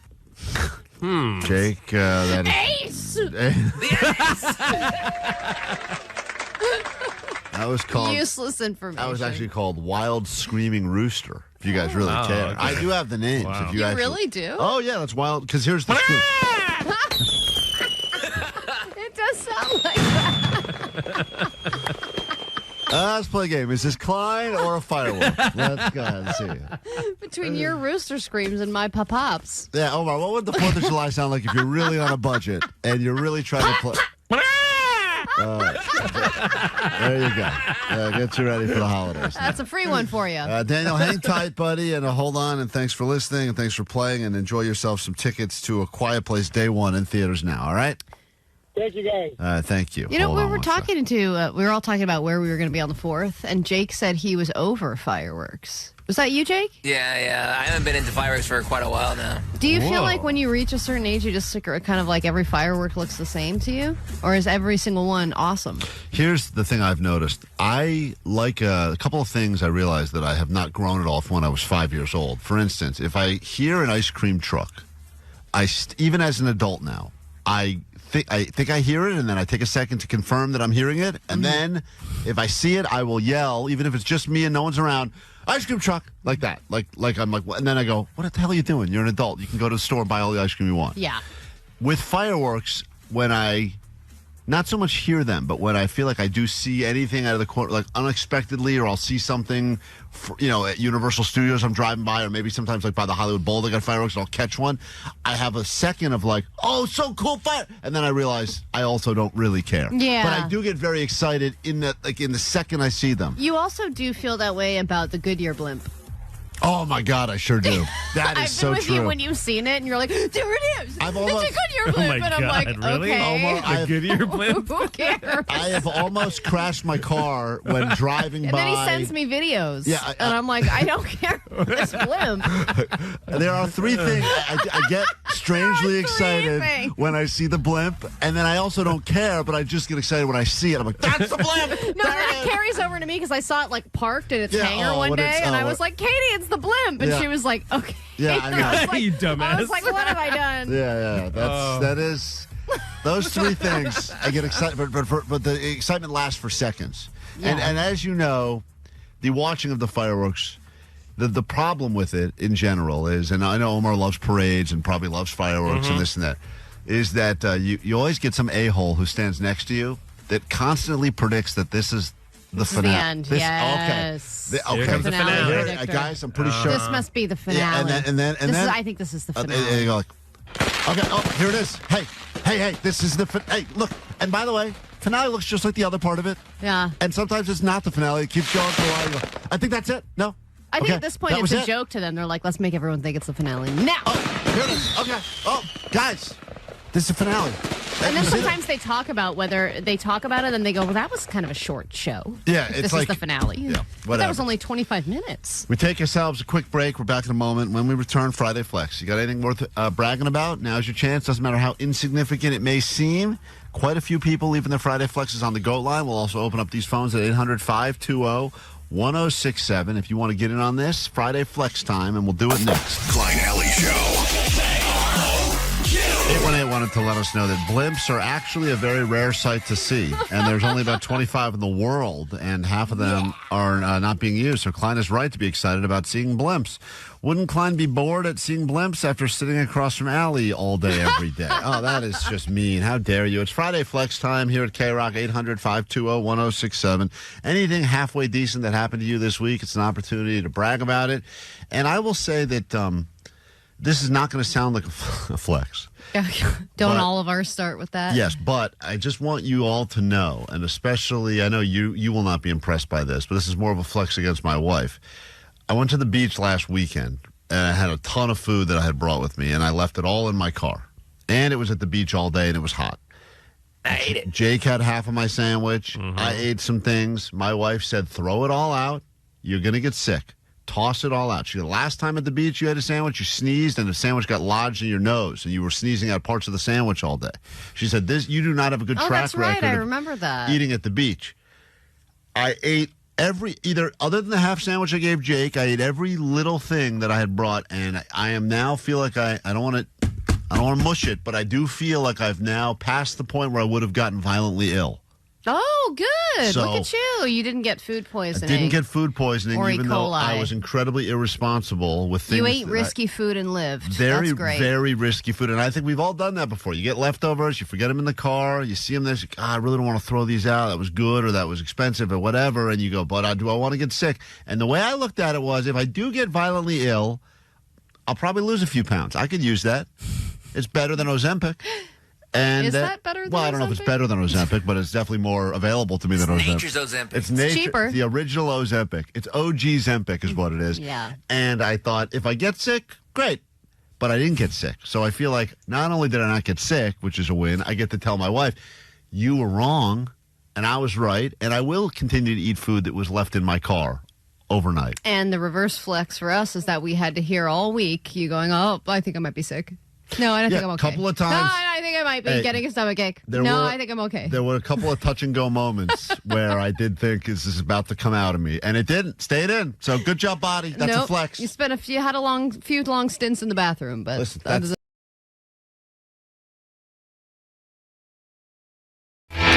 Shortly, we will get you into Give an F LA. It's a huge benefit happening at the Palladium this Wednesday with St. Vincent and Haley Williams of Paramore, many others, and we will get you into that show coming up very soon in the next 15 minutes right here on KROQ. But first, Are you ready? I'm not ready because I already think I know what this is, but there's an intervention that is apparently being called, and I am, I guess, the victim. Is that the right word? No? No, you're the recipient. victims. Yeah, you're the victim. Excuse me. It's You've got this wrong already. I'm doing something that is affecting you all, and you would like to intervene Numerous on things. Yeah, but Klein, we have to start out by saying we love you. And we're telling you this because we love you and we want the best for you. And I know you're turning into the person that you don't want to be. I know that you would see yourself walking down the street and you would say, that poor sucker, I can't believe he's living his life that way. Well, I don't accept your love. Why? Well, Come on, it's this is just resistance. This is a silly way to start. And usually I thought the way it's supposed to work is I'm supposed to walk into a room thinking that we're having a pizza party, and then you guys are all sitting in a circle going Yeah, let's get some pizza. Yeah, I mean, you could have at least gotten me some effing pizza here. Okay. That was always the most jealous of that part of the intervention, was the part where the people got like a cool surprise party for like a second, and then they realized, oh, wait. And they're like, have a seat. We're actually in a conference room. Yeah, like I at least wanted that part of it. Oh, everyone's here. Hey, guys, what's going on? This is my half birthday? This is like the first 30 seconds. Yeah. There's something new that you're doing. There have been things that you've been doing for a while. Yes, you are on your phone a lot, and we'll get to that. But there is something specifically I want to bring up, and then I'll let everyone else share different ways that you're affecting them negatively. Not Vanessa. She's not sharing, is she? Yes, she is. I'm sharing. Vanessa. Thought we're cool. Now, after the show is over, 95% of the time, as soon as we get off the air, we say our goodbyes, have a moment to ourselves, start to talk about the show for tomorrow and what we want to do. You take out your AirPods and you put them in your ears and you just leave them there. Might not be on a phone call, might not be watching or listening to anything, but you've got them in there. I called you out on this at one point and you said it's so I don't lose them. Yep. You're the guy Stand by that's that. walking around with AirPods in at all times, even though you're not on a phone call. And you will do this during meetings. You will have your AirPods in during meetings while we are trying to put together the show. I have no idea what you're looking at, if anything. I don't know if you're paying attention or not. Don't be the AirPods guy. Please. You're bigger than this. You're better than this. You don't need to be the AirPods guy. Just put them away. All right. Well, let me just start by saying I can already stop this problem. I lost them. Oh, great. All right, next. Really? You did? You lost them? Yeah, because... So your big plan did not work whatsoever? Yeah, because I didn't put them in my ears one time, and now I've lost them. So I have the case, but I don't have the AirPods. But there are many different things that you are doing to avoid direct communication and contact. Jake, do you want to go next? No, hold on. I thought we just solved the problem. Problem solved. No, there's numerous problems. There's numerous problems that are funneling through the same thing. BS. That's not how interventions work. You pick one thing. You're on meth. Let's deal with the meth. The problem is that you're not present and you're not listening. There are a lot of different ways that you're doing this, and there are a lot of different people who are affected by this individually. I listen better than anyone. I'm the best listener. I do. Jake? Yes, dear Klein. Oh, I hate this. I'm not listening. Your behavior has affected me negatively in the following ways. When I load audio onto Vox and tell you what it is, and you don't acknowledge that I said anything, And I had to say, do you hear that? And you still don't say anything. And I say, Klein. You go, yo, yeah. And then when I talk to you over the comm to tell you something or ask you if you're good on audio, and you don't answer me. But actually, it's worse. You do answer me, but you don't take the effort to press the button. And I see you on video not pressing the button, but saying stuff as if you pressed the button. I can't hear you if you don't press the goddamn button! Wow. Well, this is not a good intervention. You still owe me $300. First of all, that's irrelevant. I've seen intervention. They've never yelled at the person like that and made them feel bad about it. No, they're supposed to cry instead. We do a lot of checks and secondary checks. It's too many checks. I say, can you put the audio in? If the audio's in, to me, that mission accomplished. I don't need a, hey, did you get the audio? You need a good job? You need a pat on the ass? He needs confirmation that you received it. Allie, how annoying is pushing this button? It's not annoying. Oh, you reach for it, and you're like an inch away. And then you can't do the extra inch. Right. I end up pushing it a lot for you because you can't make the effort. Fine. Let me bring up something that just happened like 10 minutes ago, and I did not get confirmation on this, and this is part of the problem. Is I put in this brand new, shiny goat line bed that we're supposed to use when we go through the goat line bed, right? Yes. And I chime in, and you're distracted because you edit everything last minute. I'm like, hey, dude, just so you know, the goat line bed is in there, and I don't hear anything. So I'm guessing that you heard me and you see it in the system because I loaded it in the system. That was a fail. fail. You play the goat line bed? No, I did not. No. Why? I had my AirPods in. I was tuning you out. Which 909 said, what do you care, Allie? It's none of your business what he's doing with his AirPods. And generally, it's not. No, I don't it's want to when be that we guy. are You're at right. work I don't want to in be a that meeting. guy. Sometimes you see some people that you see go, I don't like that. I don't know that person, but I don't like them based on that. And I don't want to. Once people get to know me, they don't like me. But I want them to get to know me first. I don't want them to not like me just on how I appear. Exactly. And when I put the AirPods in, it was my plan to not lose the AirPods. But in a meeting situation where you're talking to people, it cancels out like 75% of the audio, the sound. No, it doesn't because they're not on. Yes, it does. They're just resting. Not on. How big are your ears? Dude, look at them. They're huge. Look how big my ears are. They're massive. No wonder you lost them. Yeah, I'm sure. I think could be in there right now. All right, Johnny. There are 4 pairs in there. Johnny, do you want to go? I don't like this intervention, and I think we've covered it. I'm ready. We've covered enough. One thought per break, guys. Too many thoughts. Okay, mine is really quick. Mine is just, and I know this kind of lends itself to your disability, but I have... What? Lends itself to my disability? You're the guy that thought the Iditarod was hauled around by a bunch of Jamaican guys. All right, stop deflecting. It lends itself to your ADT, but I have one for when you walk. ADT? You got the disability. Your security card. system? ADHD. All right, let's move on to Vanessa. ADHD. All right, let's hear Johnny out. I like what he's saying. Go ahead. Whenever we're talking to you or I'm talking to you, you do this thing where you kind of listen, but then like after like 4 or 5 seconds, you start like drifting and walking away from when we're talking to you. And you're like halfway out the door with your bag, and you're like, all right, yeah, I'll tell Senator, and then you get caught up in a conversation. Guys, I understand the point. Yes, but then what Omar's saying is that you aren't really listening. You're just trying to make us think that you're listening to us. I am listening. Sometimes it doesn't need to be said in such a long... Johnny will say, like, hey, I'm going to post something today at 2 o'clock. I go, all right, cool. To me, that's everything I need. He goes, thinking about 2 is better than 2:30, because if I go 2:30, it's going to be too close to it. And I walk out. I don't need all that. It's too much information. All right. I got a busy day. Vanessa? Piggybacking at everyone, pretty much. Is that how you say it? Anyways, when we have meetings and you're on your phone. Guys, I hate meetings. And you're like in social media, I don't know if you're paying attention to what I'm saying. And you know I don't speak very well, so I need full attention. Vanessa, what did you just say?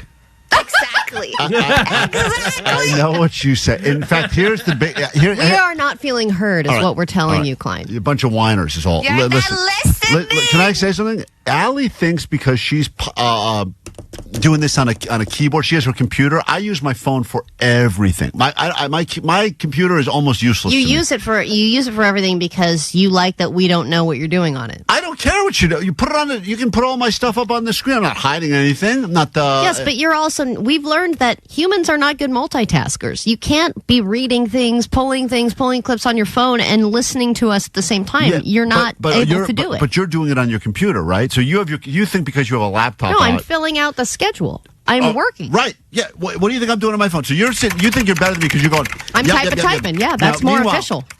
Vanessa's asking us, hey, do you guys want to have this guest on? Now, as soon as she says that, I'm already on their Instagram looking at it going, let's see what this guest, let's see what they got going on. I'm already researching things she's talking about. Yes, but then we will ask you a question and you will not answer. I'm sorry, what? 909 said he is listening. He just doesn't care.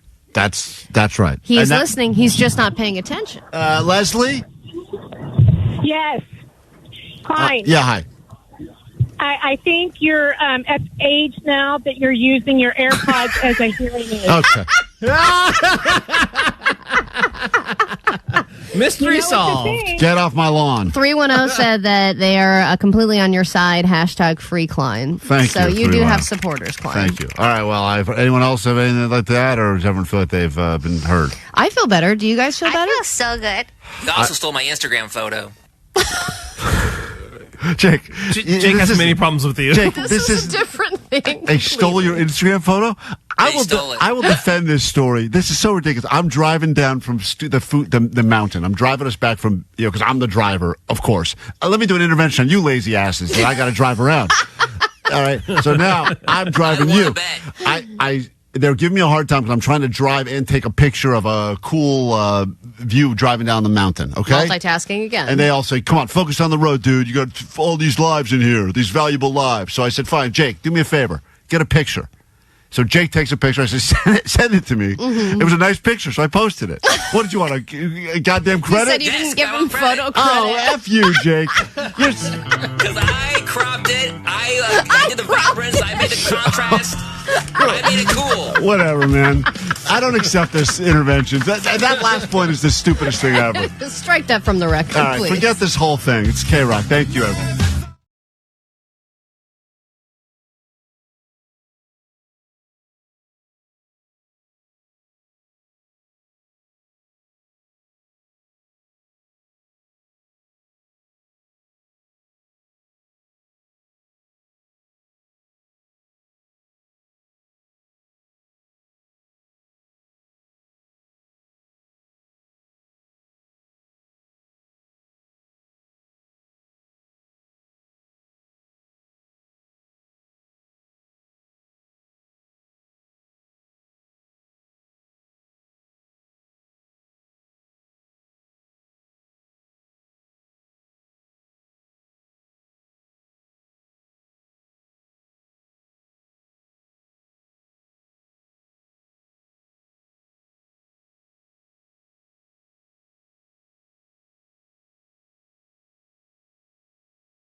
Trendsetter. Thank you for all the kind words and the mean ones that are on the text line, 800-520-1067. The internet is full of riddles and mysteries, including what is the profession that you are least likely to cheat? You know, we talked about a lot of these professions where you're most likely to cheat. Pilots and flight attendants, they're all cheating with each other all the time.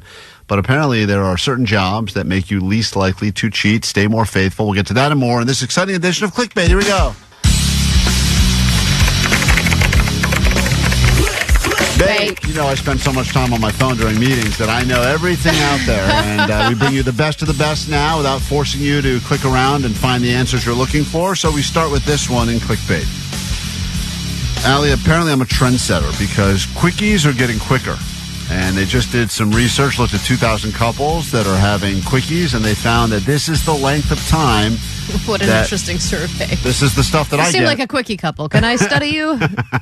It'll be quick, we promise. Uh-huh. This is the new average length of time that sex is lasting among couples. What do you believe it is? Gosh, I think it's gone from 5 minutes to 3 minutes. 3 minutes is what Allie believes. DJ Omar Khan, this is the new average length of time. They looked at 2,000 couples, and they said that they've done the research, compared it to research done 5 years, 10 years, 15 years ago, and quickies are getting quicker. Mm-hmm. What is the length of time?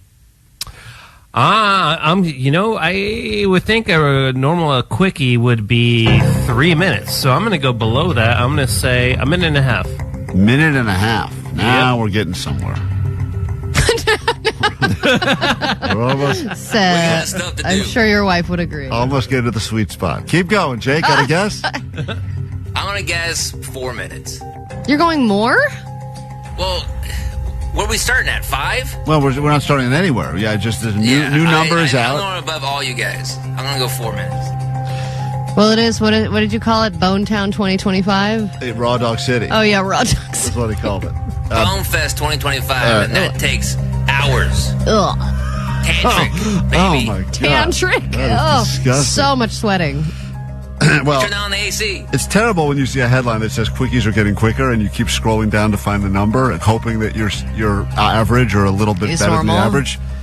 They say that the number has now dropped from under 7 minutes to 5 minutes and 24 seconds. Oh, see, that still seems kind of long to me for a quickie. That's what I thought. I said, why are they using the term quickie? 5:24. That's like a marathon. I think 3 to 5. What are they talking about? Marathon. That's a lot. I'm going to take a day off work after that. Yeah, Jesus Christ. I would think 3 to 5 minutes is normal for a lot of people.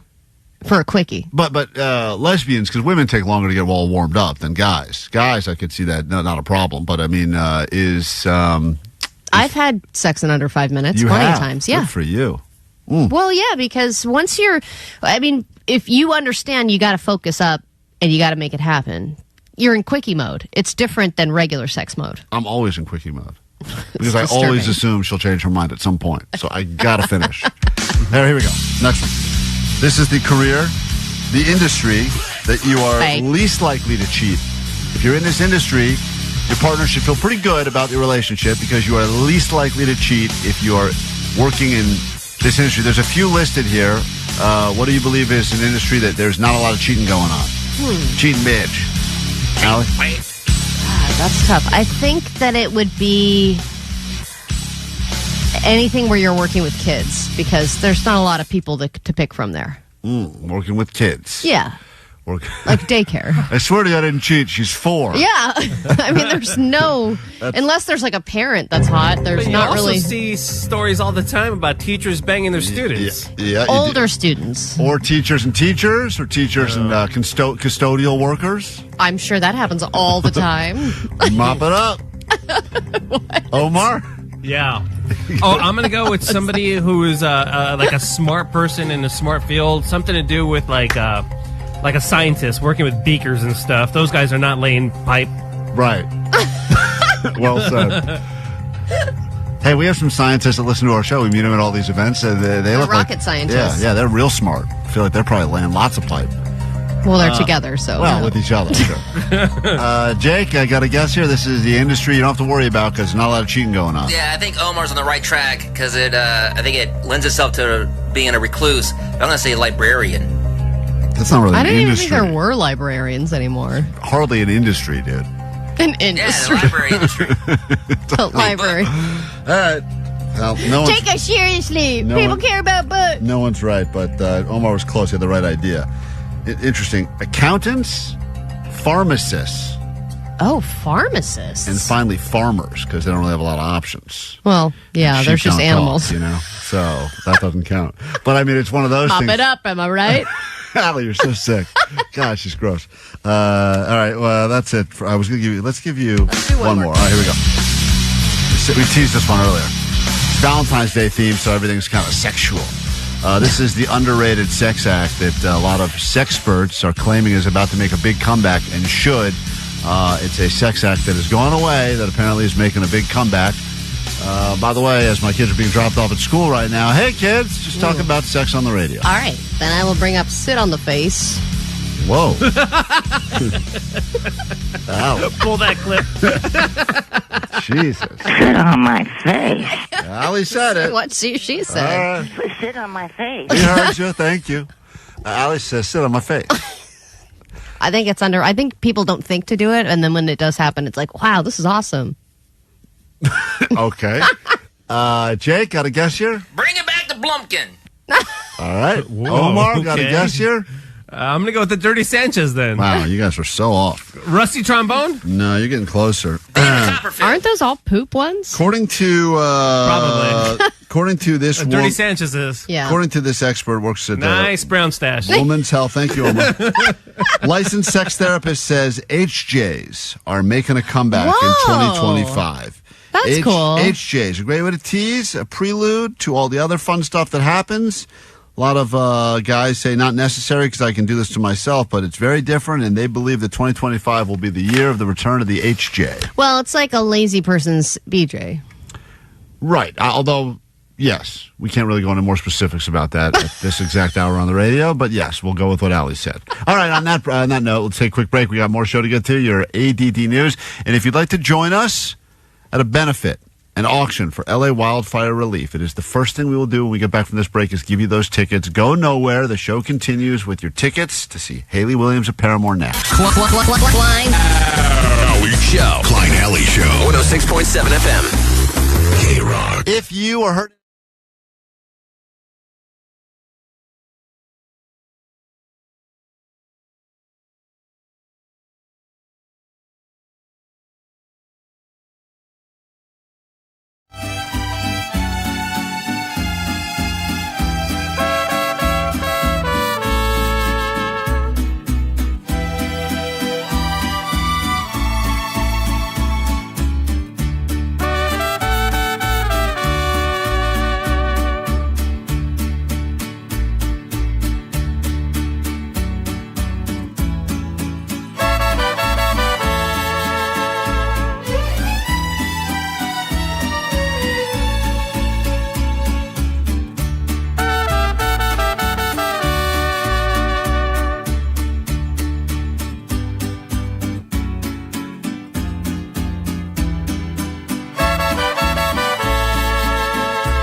auction for LA wildfire relief. It's going to be a great show happening at the Palladium tomorrow.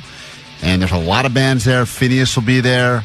Juliette Lewis is going to be there. Of course, Haley Williams of Paramore, the recent Grammy winner St. Vincent, and now you, plus the Linda Lindas. You want to go, call us, 800-520-1067. Give those tickets away to caller 20 now. And then we will do your ADD news next, right here on KROQ.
All right, here's what the next hour is going to look like. We'll get you on a standby boarding list, travel to Dublin, Ireland, see the Lumineers, give you tickets to see the Lumineers right here at KROQ in the helpful Honda Sound Space. Allie will give you the ADD news, but before we can do any of that, let's go ahead and make someone's day instantly better. And wouldn't you know it, there's another Allie who's a part of the show from Tustin listening right now. Hello, Allie. Hi, how are you? Doing fine. You are doing better because you will be at a benefit and auction for the LA wildfire relief. Chance for you to bid on some cool stuff, donate some money to some good causes, and get to see some amazing bands. All right? Oh, my goodness. Thank you so much. I'm so grateful. Yeah, thank you so much. Hold on one second. Enjoy that. It's tomorrow night. Did you have anything scheduled, or? We did, but you know what? It was just one of those screenings, movie screening. What was the movie? It was a secret movie, so we weren't sure. Oh, you show up to a secret movie. That's kind of cool.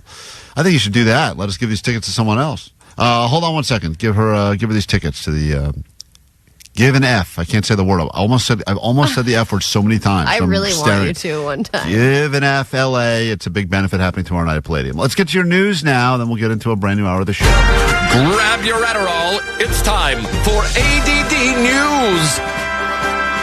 Well, we knew it was coming. Insurance hikes in California. Insurance companies have already won the Worst People in the World award for 2025, and we still have 11 months left of the year. Not only did they drop people before the fires, they're now asking permission to hike up our insurance rates because they have to pay out so many people for the insurance claims. They're asking the state of California for permission to charge us up to 22% more just to make up for all the money that they've had to shell out during the wildfires. So even though they're the ones that are supposed to pay, think of all the dumb taglines they give us. I know. You're an insurance company. It's a gamble, and obviously it's unprecedented and all that stuff. But the reality is, for many, many, many years, you guys were riding on your high horse going, wow, we're making good money because people are paying a lot more for insurance than we're paying out. And then sometimes, oopsies, the tables turn. Exactly. And we need it. By the way, we'd rather they didn't. I'm sure every single person that needs to put in a giant claim now doesn't want to go through you and deal with it. They'd rather not have you either. They don't want it either. So pay it up. But we did the responsible thing. We paid for the insurance. Now it's your time to do your part. Right. And it's like all of these companies too are like, when life gets out of your control, we've got you. And it's like, so then now life has gotten out of control. And they're like, whoa, we didn't mean what that about much the guy in out the of control. khakis now? What's going on with Jake? Right, where are these guys? I mean, Maybe they're going to change their tagline. State Farm's not there. Yeah. Well, Nationwide's not on your side. They're all good if you're not using them, but as soon as you start needing them, then all of a sudden things get a little squirrely. That is the worst part of all of it, Klein, is I hate nothing more than paying for things I don't need. Like, I don't usually need. Right. Like, it's a just-in-case thing to pay for. I think it was Chris Rock that a routine. It's like, they should just call insurance in case S happens. In case S, because that's what it is. It's like, look, it sucks. In case of mayhem? Right.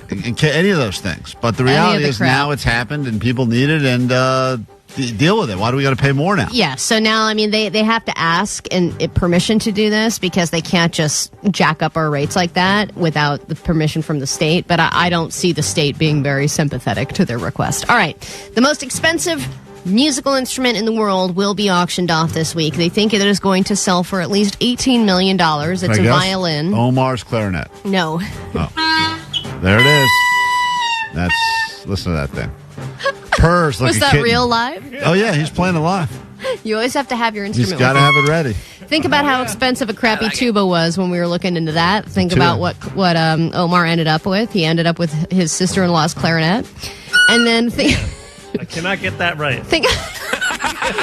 What is that? Any note? That is supposed to be a C. Yeah, sounds like a real C. It does. Nope, can't get it.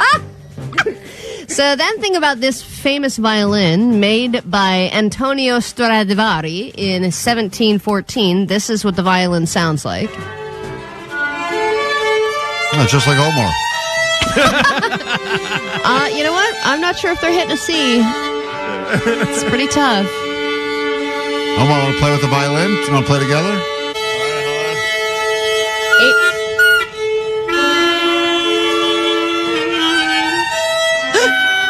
Beautiful.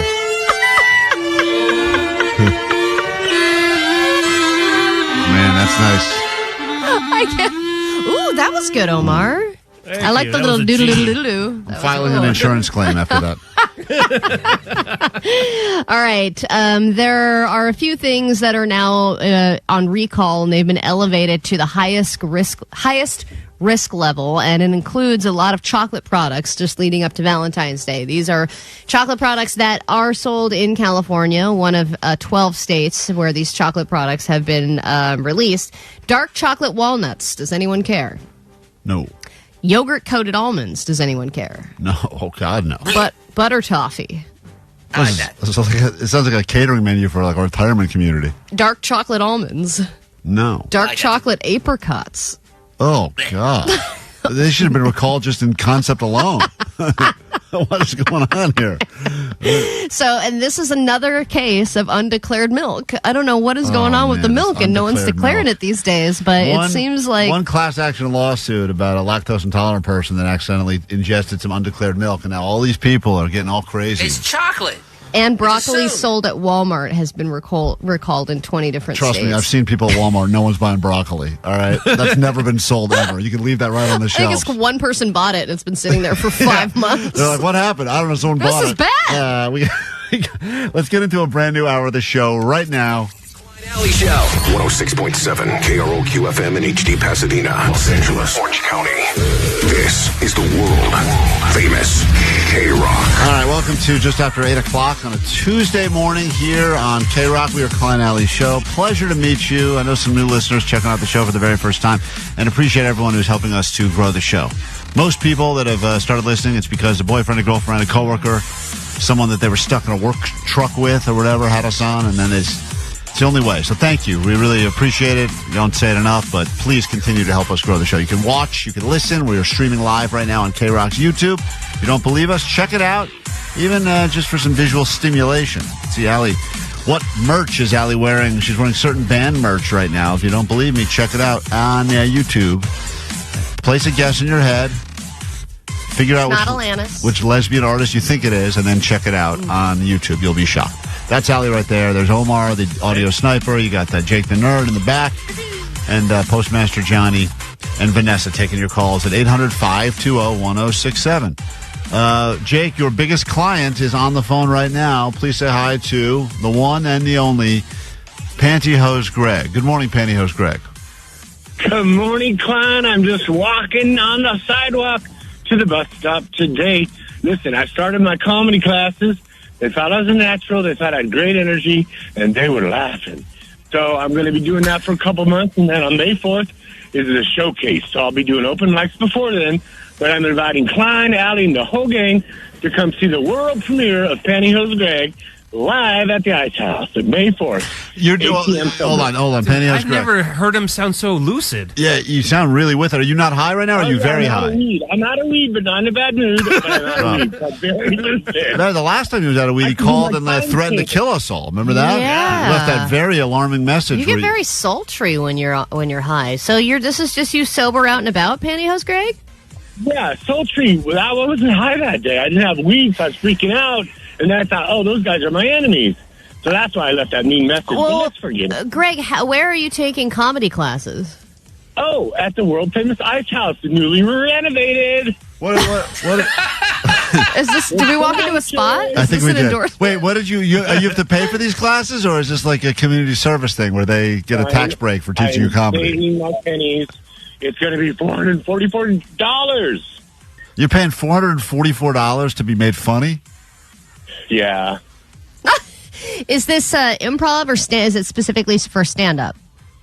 Stand-up, set up, punchline, tell jokes, banter with the audience. And this is a weekly class that you're taking? Yeah, this one class, see how it goes, and then I'll go from there. But I have open mic nights to practice. And then, like I said, the showcase is May 4th, Sunday. Hope all the listeners show up. And I'm sure they all will. Yeah, I'm sure. Will you show up? How many minutes you doing? Probably 5 to 10. Are you showing up, Klein and Allie? No. Klein will be there. Definitely not. Wait, why do you say definitely not? I thought that we were friends. Pantyhose Greg, I support your comedy, but I'm not driving to the Ice House for a 5-minute set on a weeknight. So it's not happening. All right. Hold on. Don't say. Is it Pantyhose Greg? I'm sure we could send someone from the show. I'd like to watch the audio of it happen. You know what? Maybe. Why don't you send Johnny or the guy Omar? He's really good. He's a millionaire. No one should be there more than your agent. Oh yeah. Wait. Hey, my agent, that guy. Pantyhose Greg, I can, let me tell you something. I'm looking at my schedule now. I can come any night except for May 4th. When is your event? May 4th, Sunday night. Oh. Sunday night. Damn. Greatest crowd on a Sunday night. All right. You know what? That is Vanessa's birthday. Maybe we can have a birthday party at Pantyhose Greg's Ice House. Isn't that what you always wanted, Vanessa? No, thank you. Look, Pantyhose Greg, I'm a big fan of anyone following their dreams. I think it's great that you are going into something you've always wanted to do. I find you entertaining. I know a lot of listeners don't like you, but don't let that deter you from doing this. I think anybody who's great in music or comedy, there's a bunch of people who can't stand them and a bunch of people who love them. That's true. I don't care if I'm polarized. Right. Polarized? He's a polarized. I think he just got hit by his bus. But don't give up on it. Do it. Actually, do it. Yeah, do it. Don't. Hilaritating is Vanessa. She is hilaritating with the white teeth. Okay, he's lost it now. All right, Pantyhose Greg, don't good put luck. that in your routine. Yeah, do you have any jokes you've been working on so far? We can get a sample? Hell yeah, you ready for this one? Yeah. Here it comes. Hold on, it's right here. I think we lost him. Is he going to fart into his phone? Because that would be hilarious. I think he's gone now. Well, there you go. Here it goes. That is funny. He just hangs up. That guy will be at the Ice House soon enough. It's KROQ.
Perhaps you've heard there's a big football game happening on Sunday. It's the final football game of the season, and it is called the Super Bowl, which I don't think legally we're allowed to say. Anyway, regardless, it's happening. Once again, the Chiefs will be there and the Eagles will be there, but there's lots of ways we can gamble, and now we will get into our first prop a day, as every day we tackle a different prop you could actually make real money on. And this one's interesting because this has really nothing to do with the game. This has to do with the first celebrity cameo that will be shown on TV. And there's all these rules about it, like it has to be from when the actual... doesn't count if it's pre-game. It's got to happen from when the game has begun. So after the kickoff has started until the game is over, who is the first celebrity that is not playing on the field, none of the players count, that they show, in the stands. They love showing all the big stars that are It there. has to be in the stands, not a commercial? Not a commercial. This is a celebrity at the game. Who is the first celebrity that will be shown? And you may say to yourself, well, Taylor Swift is the obvious bet. No, I don't think so. I think it's going to be Jason Kelsey. I wonder if that would even count. I mean, he's technically, I guess... He's not a player. He's not a current player, but I don't consider him a celebrity. Yes, he is. He has his own podcast. He's on cereal boxes. He has his own podcast? Oh, my God. He's like my dog groomer. But he has like a $10 million podcast, and he's on cereal boxes. When you're on cereal boxes, you're a celebrity. I don't think he would... that's an interesting guess, but I don't think... Because there's a lot of talk about what he's going to wear. Is he going to wear a... Yeah, and I think because it's like, he's there with his brother, but he's also there with his team. He's an Eagles. Right. Allie's going to say, it's a terrible bet, Allie. That's actually not even one of the bets you can make. But okay, Allie's going to say... Jason Kelsey is the first celebrity that gets shown. Let's go to Jake the Nerd. Jake the Nerd. I'm going to pick a big New Orleans celebrity, Harry Connick Jr. What? A big New Orleans celebrity? Yeah, it's in New Orleans, right? Yeah, but it's you wouldn't go with a famous Eagles or Chiefs fan? Lil Wayne. No, you're not changing your... You're not changing your... I just love this stadium. Yeah. I'm going to go. You know what, Jake? If it's either Lil Wayne or Harry Connick Jr., we'll give you the point on this one. How could you argue that Jason Kelsey is not a celebrity and Harry Connick Jr. is? It's a terrible guess. I mean, I'm shocked at how bad these guesses are. These are actual bets you can make for real money. Some of them are odds attached to them as well. Go ahead, Johnny, first celebrity that will be shown on the broadcast. Guys, you're missing the biggest one, dude. Paul Rudd. He's the biggest Chiefs fan. Paul Rudd. Paul Rudd is, I think that's a plus $500 bet. So if it is Paul Rudd, you can turn $100 into $500. They do show Paul Rudd at a lot of Chiefs games, and everyone loves Paul Rudd. He's lovable, but I don't feel like he's the first celebrity. He won't be the first. He'll be a crop of people. Right, he'll be in a crop. And they'll be like, and finally, there's Paul Rudd. Yeah, and then he'll do some thing to the camera. Yeah, he always looks happy and stuff. Ageless. All right, Vanessa? Yes, thank you. I think it's going to be Danny DeVito because it was sunny in Philadelphia. They're Eagles people. Boom. All right, can I just do Taylor Swift then? Taylor Swift is plus 200. I mean, if you think that she's the person that they're going to show for, they will show her a lot, of course, but if they show her first, it's $100 turns into $200. This is after 3:15 when kickoff has started. It's not like the lead up, right? Yep, this is after the kickoff has begun. Yeah, I guess I'm going to change to Taylor just because no one's picked her. All right, Allie's going Taylor. Omar, you got anyone you want to go with? I don't think it's going to be Taylor because I think there's a lot of backlash here, and the hardcore NFL fans are kind of getting sick of it. I think the NFL is smart enough not to make that the first choice. So I think they don't care what we're sick of. Wow, all right. But I am going to go with, and they show this guy at every Eagles game, I feel like, Bradley Cooper. It's so funny. Bradley Cooper. Always showing Bradley Cooper. Bradley Cooper and Kevin Hart, two very famous Eagles fans that do get shown a lot. Kevin Hart's plus 500. Bradley Cooper is also, I think, plus 6 something. So where's Harry Connick Jr. at? Not on the list, Jake. He's not on the list, which is what they'll tell him when he gets to the Super Bowl. I think everybody here knows what it means to join the Mile High Club, right? Oh, my God. It's the KROQ Mile High Club. Get lucky and see your favorite KROQ bands in places all over the world. Destination 3. Pack your shillelagh, kiss the Blarney Stone, and river dance your way to the pub. When you follow the end of the rainbow to a pint of tickets to see the Lumineers in Dublin.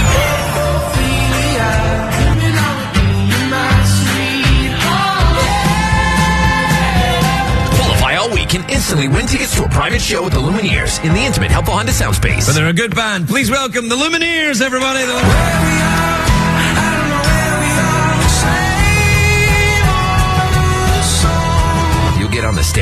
finalists to see him again in Dublin. Courtesy of Dual Tone. This is Wesley from the Lumineers on the world famous KROQ. From Monster Tour Water, straight up water, nothing else. Visit monstertourwater.com to find a store near you.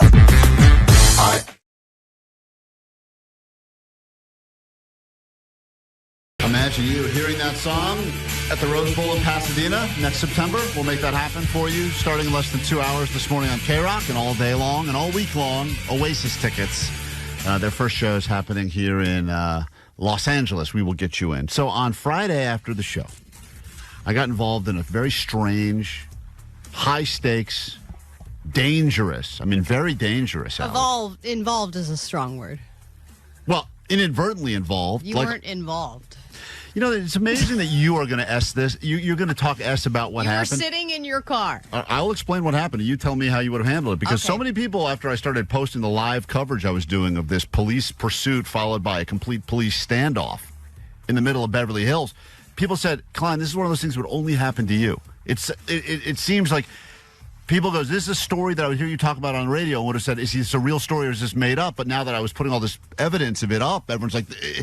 It just seems like it would only happen to me. Has it ever happened to you before you say what a stupid thing that happened? No, you are somebody who is prone to holdups.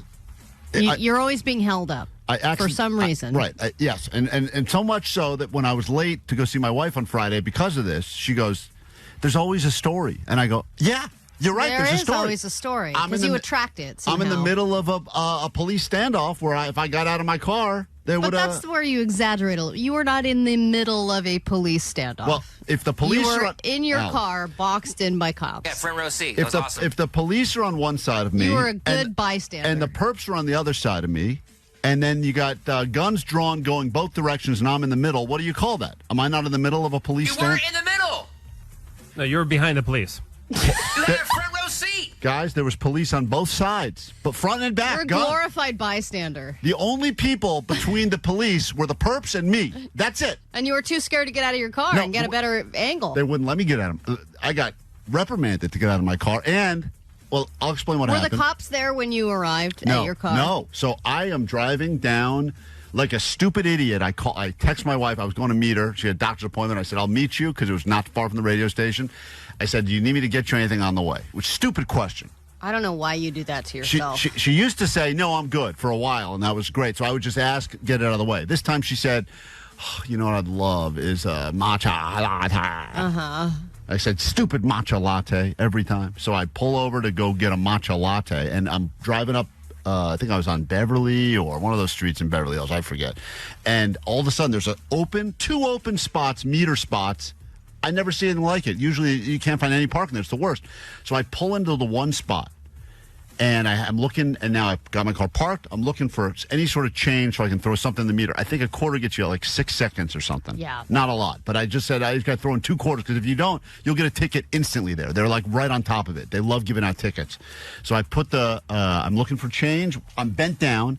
In the time I bend down to look between my seats for change to when I pop up, I then see cop cars come from every direction, like on a full 2 pull up to the left of me. Some are pulling down the street. They're shutting down. I see them shut down the street in front, shut down the street behind. And I'm going, oh, my God. I think I pulled into an area that had already been cleared for whatever they were about to do. But I didn't realize it. I thought it was an open spot. Oh, so you think that they somehow got the cars out of the way? I don't know what happened. I never see that kind of parking, but no one stopped me, or maybe I ignored a cone or something. I don't know. I just pulled right in, and I go, oh, it's a great spot. It's my lucky day. Then, of course, cop cars start circling all around. They start in the thing. All right, get out with your hands up. And I think at first, I don't see any other car. I just see me. So I'm looking and going, what the hell did I do?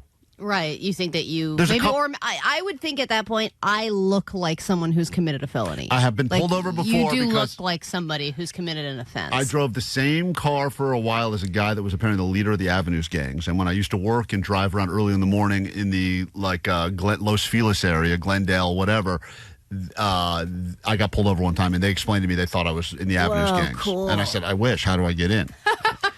So they start doing this, and then I open up my car door to get out. put my hands up because I thought at the very least this will be a good story. Oh my God, that would have been so funny. You should have done the thing where you get out for the front window and then you like fall down and your pants come off. That would have been so great. You should have done it for the show. And as I start to get out of the car, the guy yells at me very loudly, by the way, get back in the car! Get back in the car! Like that. So I get back in my car. And then I see 2 cars up. There is a car that has cops' guns drawn, going up on both sides of me now. Shotguns out, pistols out. No BS, Allie. They had shotguns? There's video. Johnny, post some of the footage. I gave Johnny exclusive footage. They're going up and they're circling surrounding this car now. Black car. So why does that matter? I'm just letting you know, Beverly Hills racist. Oh, okay. Got it. They are circling this car. All I can see is the black car. I don't know what's going on inside of it. I don't see how many people there are. Was it a nice car? I couldn't see anything other than the fact because you were just a bystander. Yeah, I was. At this point, I was in my car and I decided to do some live coverage, play-by-play of what's happening. But the cops, I mean, it was a serious, like this was something that was not like a traffic stop that turned into 3 cops, 4 cops. This was something that clearly they had a plan in place because cops came from every direction at the same time. So you think somebody was stealing something, or do you know what happened now? So first of all, they won't let me out of my car. I'm boxed in. They got cop cars next to me. The whole matcha's street getting cold. The whole street is blocked off. I can't even get out and get the matcha. I pre-ordered the stupid matcha. I know, it's probably there. sitting there getting all disgusting. So I try to get out a few times. They say, get back in your car. You have to sit in your car. And so I'm sitting in my car. Meanwhile, I see my blinking meter is red blinking, and now all of a sudden on the scene is a meter maid walking up and down. Still doing the stuff? Yeah, putting tickets on cars in the middle of a police standoff. And I'm going... They're like, but you can go ahead, do your job. And I'm tapping on my window, waving at her, going, I'm here. Like, I'm pointing... I can't get out and put a quarter in there. I'm holding up the quarter to show She's her. holding up the ticket like, there it is. Yeah, and I'm like, come on, I'm right here. I go, they will do anything to give you the tickets. They don't stop the tickets. So anyway, long and short of it is, they keep me there for about an hour. When we leave the car. They get these. What's great is that you missed your wife's doctor's appointment. That would have been boring. Yeah, it would have been. But I actually somehow made it for the tail end of it, which is the worst part. Jesus. I didn't even get to see the disrobing part. It's the whole reason I was going to go. Watch I don't the know. disrobing. I feel like exaggerating with an hour. I bet you were there 10, 20 minutes. No, you can look at clock in my car the whole time. But anyway, they got these guys out. 3 guys get pulled out one at a time, handcuffed, walk backwards, the whole thing. And then I finally asked one of the cops, I'm like, hey, I know you guys are in the middle of something. I don't want to be a dick here, but is there any way I can get out of this parking spot? And then the guy was like, hey, you're the KROQ. He knew the voice, listens to the show or something. So thank you, Beverly Hills Police Force, whatever. And I said, hey, can you tell me what happened here? You know, he's like, I was like, it's cool. I won't talk about it on the radio. He's like, all right. So here's what he said. This was a stolen car from San Bernardino. And apparently the guys were doing a bunch of, I don't know if they were like smash and grabs or break-ins around there. That's kind of what I figure is robbery. And I think they caught one of the guys in their crew, and that guy ratted out those guys and said their next plan is to do the same thing in like Beverly Hills. Cool. So they were like, they were intercepting a job? They were on the lookout for these guys. Wow. And they took them down. And it was, you know, I mean. Is there anything about this story on the news anywhere? No. No, just right here. That's exclusive. Okay, well, I'm glad you're alive. Life or death situation. You had some really peak sitting. So peak sitting this weekend. Just saying, sat in my car. I mean, there you go. That's it. Had to listen to KROQ for an hour. It's not easy, guys. Alley Show.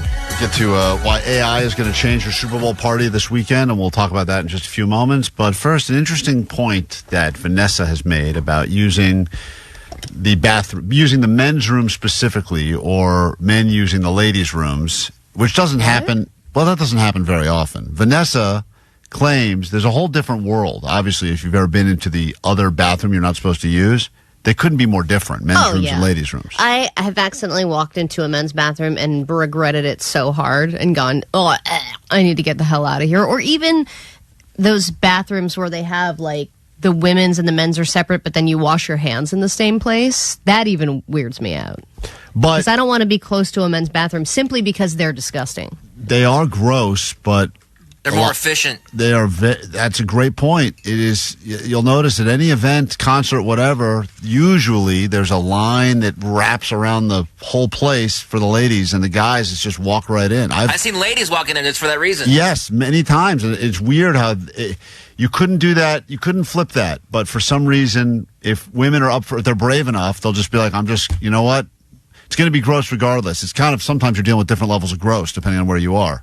Yeah, but the women's bathroom is still a more pleasant experience, and I'd take a pleasant experience over anything else. And Vanessa pointed this out, where she's like, if you go out to a good bar, the women's bathroom is sometimes the best place. It's a whole vibe. Are you feeling down? Go to the girls' bathroom. You will get a compliment. Girl, I love your dress. Oh my gosh, I love your hair. I like your purse. Like, you will get a compliment no matter what. If the music is playing over the bathroom, you will see a line of girls dancing. You will hear gossip. It is a whole entertainment show. I love me a girls' bathroom at an awesome bar. Vanessa claims that you get good advice there, too. From Absolutely. Like If somebody has advice. just broke up with their boyfriend, or they found out that she's being cheated on or something, or someone's crying, and then there's a collective, we need to help this person. That's why you guys' lines are so long. Y'all be lollygagging over there, bro. Johnny's right. That's exactly right. All those things that everything it's she because girls have smaller bladders. No, Vanessa, every single thing you just said, advice, gossip, whatever. Makeup touching up. That is happening while you're waiting. That has never happened in one. If a guy complimented my shirt, I'd be like, I'm not interested, dude. Yeah, stop talking to me, bro. Focus on yourself. Jake, no one's going to compliment your shirt. You guys are bitter because no one gives you compliments. Vanessa, you will go to the bathroom. Is this true or false? At a women's at a bar, even if you don't have to use the bathroom because you like to check myself. Hello. Yeah, a lot of people will just go in there to check things, to fix wardrobe problems, or to do a hair. I've fixed somebody's hair before, even though I really have no business doing that. Or somebody, if you're unsure about your outfit, to ask somebody if one top goes with something else. I've always been curious when you see like a door cracking, when like, if you're waiting in line or you're by the bathrooms and you go left for the women, right for the guys, and then the door opens. Sometimes you look in there and it seems like there's a whole world in there. Like there's sofas and there's like other stuff going on. It seems like the actual bathroom is the least important part of that whole room, which is interesting because everything else is mirrors and conversation. Yeah, absolutely. 714 said, I was a janitor and the women's restroom is always the worst, the dirtiest, which I'm shocked to hear that. Yeah, that's the thing, is that we always take a lot of heat where they go, guys are gross and guys are filthy. But I would argue that if you, and this janitor proves the point, that sometimes those are more organized filth than in the ladies' room. The thing is, you guys lollygag in the bathroom as well. You're just not doing it with each other. You're doing it by yourselves. You will go in a stall, be on your phone. You guys, when you go to the bathroom, you're gone for like 20 minutes, sometimes more. Who's taking a dump at the bar? Who's taking a dump at the club, though? No, but I'm talking about men's and women's bathrooms. You spend personal time in the bathroom, too. It's just not at a bar. It's in the work bathroom. Yeah, if I'm at work, because always remember, it's, Well said, Johnny. Yeah, no, like the boss makes a time, so that's... How does it go again? No, you're nailing it. Go ahead, keep going. No, it's something about the boss makes a dime, so that's why I poop on company time. That's what it is. Ugh, he's like doing that's like Beer Mug's favorite stupid thing to say. He says it all the time. It's like the first thing Beer Mug ever told him when he started here. He's like, just remember one thing. Hey, remember one thing about working in an office. The saying goes, the boss makes $1, I make a dime.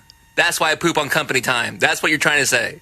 Ah, yes. Thank you, Jake. Thank you for the assist. No wonder you guys don't talk in the bathroom. KROQ, hello. What's up? I actually transitioned last year from female to male, and the only thing I miss about being a woman is the bathrooms. Oh. The women's bathroom is the best place in the whole bar. That's what Vanessa's saying. It's like a pop-up friend circle that happens for one night only. You're spilling secrets, you're hugging, you're crying, and then you just fix each other's makeup. It's great. All right, that makes sense. Yeah, I mean, but that's a real thing. To then now you transition. Now you miss the women's bathroom, and that's an environment that you're not going to be around anymore. I totally understand feeling sad about that. That'd be annoying if you went through the process of transitioning just to get the better bathroom, but then you ended up everything went gender neutral, and you're like, damn it, now I have to share. Yeah, that's the worst. The men's bathroom is dirty. Oh, smells. The toilets are always clogged. No one washes their hands. Oh. And if you talk to anyone, everyone thinks you're a weirdo. I said hi to a guy one time. He pushed me against the wall, told me to shut the F up, and then threw up all over me, and then just walked out. That's a men's room. That's a That's how you become a real man. That's a sign of respect. That's an efficient operation. That's why there's no line right there. It's quick, okay? You understand? So we thank you for calling. The only good thing about men's bathrooms is the drugs. But honestly, even that was better in the women's. Whoa. Okay, I agree. Listen, sometimes you... I agree. I agree, whatever that guy says. Josh on KROQ, hi. Yeah, I used to work at a bar back in college, and on a Friday night or Saturday morning cleaning up after, the girls' restroom was always dirtier. All kinds of fluids everywhere. In the men's room, it's just pee.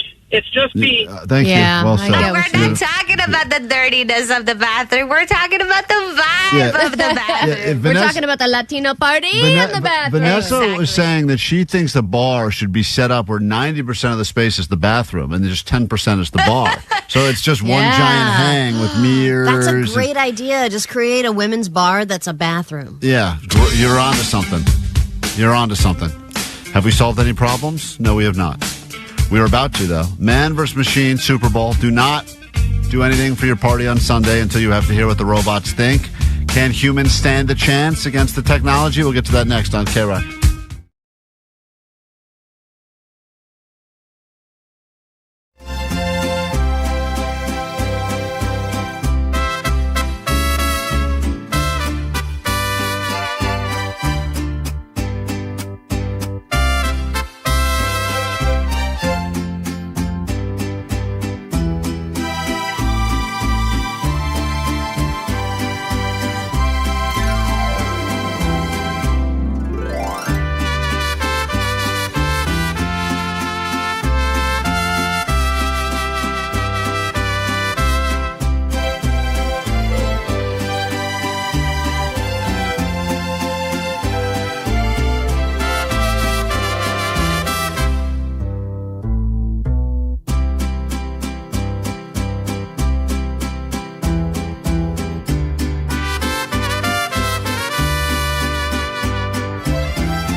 K-Rock, Klein on the show. What are your big plans on Sunday? You going to go to someone's house, watch the game, perhaps?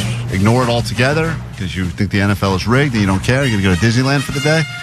Or perhaps you're one of these weirdos that decides that today you're going to catch up on all the Harry Potter movies. Who knows? But it is Super Bowl Sunday. It will be probably, once again, the most watched television event ever because it usually is every single year. And I think it'll at least be a close game, regardless of how they've scripted the ending. I mean, they could at least make it exciting. At least make it a high-scoring, close affair. Regardless, a lot of people are now implementing AI into their Super Bowl plans, and that includes everything from planning menus to giving them ideas, suggestions. Everyone's going ChatGPT or any of the other AI assistants to help them set up their perfect gamble or whatever. And as a result, we want to see if we as humans have any chance when it comes to battling robots for throwing good Super Bowl parties. So we will all try to answer as humans, and then we will hear what the actual AI answer is. And we'll start with this question. And Jake, you will be representing the humans on this one, since it's something that I think that you are great as a human at being able to tackle. What is the best way to uninvite somebody from your Super Bowl party? Let's just say you were planning on having a bunch of people over, then you realize, oops, I invited too many people, or I didn't want to do this big thing anymore, so now I have to uninvite someone. We'll ask the AI technology in a moment, billions of points of data to give us the exact right answer, but what would you say as a human, what is the best way to uninvite someone? It's a little hard because you have to have people keep a secret, but you tell the people that you don't want to come that you had to cancel. So you lie. You lie. You say, yeah, I had to cancel, but you still have a few people over. Right. So your answer that will backfire. That is a horrible idea. You're hoping that nobody posts anything from your house the entire game. Yeah, you had to say, like, oh, yeah, you guys can't post anything. So I just gave you your answer?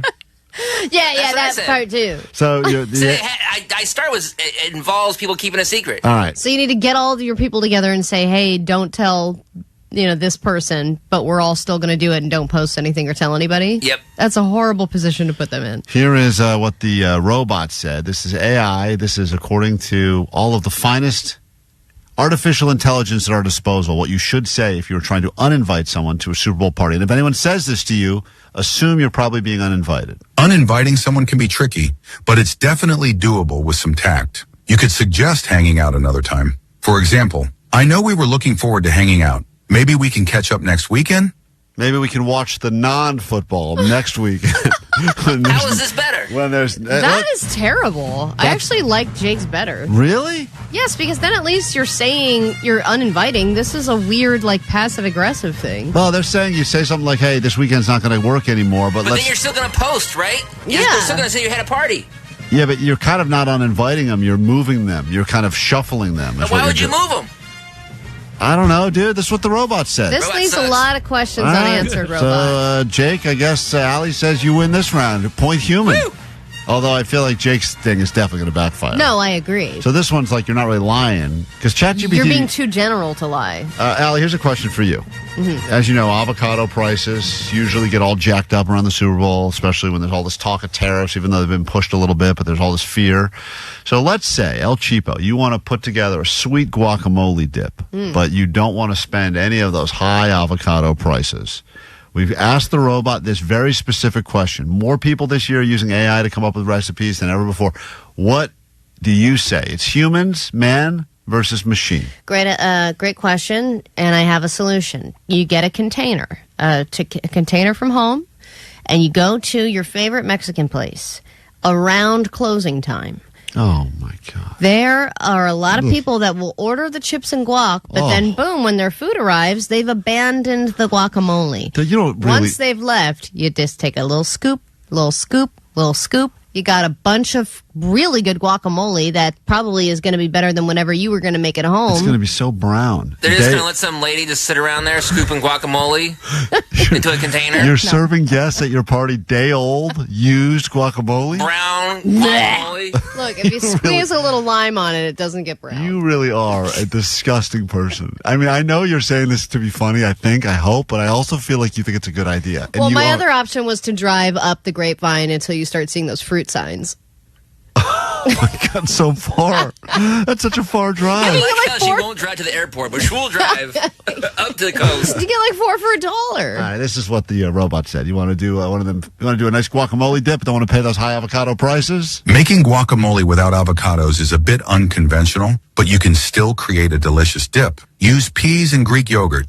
Season and enjoy. That's almost as gross as Allie's idea. That's worse. I would rather have other tableside guac. If I dipped a chip in something that looked like guacamole and realized it was peas and Greek yogurt, I would leave that party. Also, if you are too cheap to just buy avocados, then don't invite people over Allie. All right. Okay, well, the robot's right there. Why Point are you robot. calling me out? Hey, they know. They know all of us. The chat, we can't argue with the AI technology. Serving somebody pea and Greek yogurt guac at a party is a great way to uninvite them. That's what you should say. You want to uninvite someone. Hey, by the way, just so you know, we're only going to have vegan. We're only going to have pea and Greek yogurt. Bye. All right, final question. Let's say you lose a lot of money gambling on the Super Bowl. You got a lot of bets. You didn't win your squares. You didn't win any of your parlays. You didn't lock in.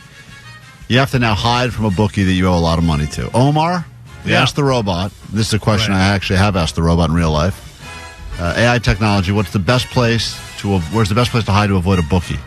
A couple of things I need to know here. How much money are we talking? Are we talking like $1,000 or are we talking like 50 G's? You know, like something that's like, wow, they're going to come and break my legs. Yeah, whatever the amount is, it's enough that you need to hide. Not enough that they'll say, okay, we'll give it to you when you can. I got to know because, like, Let's say if it's a G, let's say $5,000. Well, no, I mean, so for me, $5,000 is like, I could probably scrounge it up in a couple of days.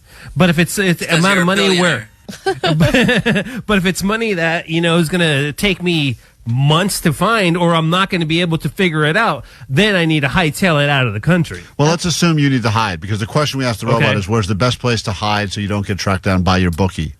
I'm heading down to Mexico, man. I'm going to go down to TJ, and I think I'll probably end up making my way somewhere down towards Guatemala, because I think I have some family down there, and I'll stay with them for a bit. All right. Omar thinks he's got family. I'll just wander around Guatemala and go, hey, do you know me? Anyone know me? It's better than possibly getting murdered. All right, here's what the robot says. If you have to hide from your bookie because you lose all your Super Bowl bets, this is where you should go. If you're talking about hiding from someone like a bookie, you should find a remote cabin or cottage, somewhere in the woods, far from the hustle of city life. Just make sure there's no internet, or you'll be found real quick. Good luck, Klein. Good thing you are short and harder to see. Wait, well, it's not me. Why you put this on me? I say I'm looking. You son of a got that green shirt. It blends in with the forest. Robot's right again. Point robot. All right, once again, we don't stand a chance. Klein, Alley Show. The world famous KROQ. KROQ.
Klein Alley Show. Let's do your ADD news. You'll learn what's going on in the world, and then we will give you a spot on this standby list. You can be a part of KROQ's Mile High Club. It's time. It's the Lumineers, Dublin, Ireland. That trip is in your future, and you get tickets to see them right here. That's right here. KROQ's Helpful Honda Sound Space. That's an intimate show. It's an experience money cannot buy. You have to win your way in, and we'll make that happen coming up in less than 10 minutes. But first, your news. Grab your Adderall. It's time for ADD News.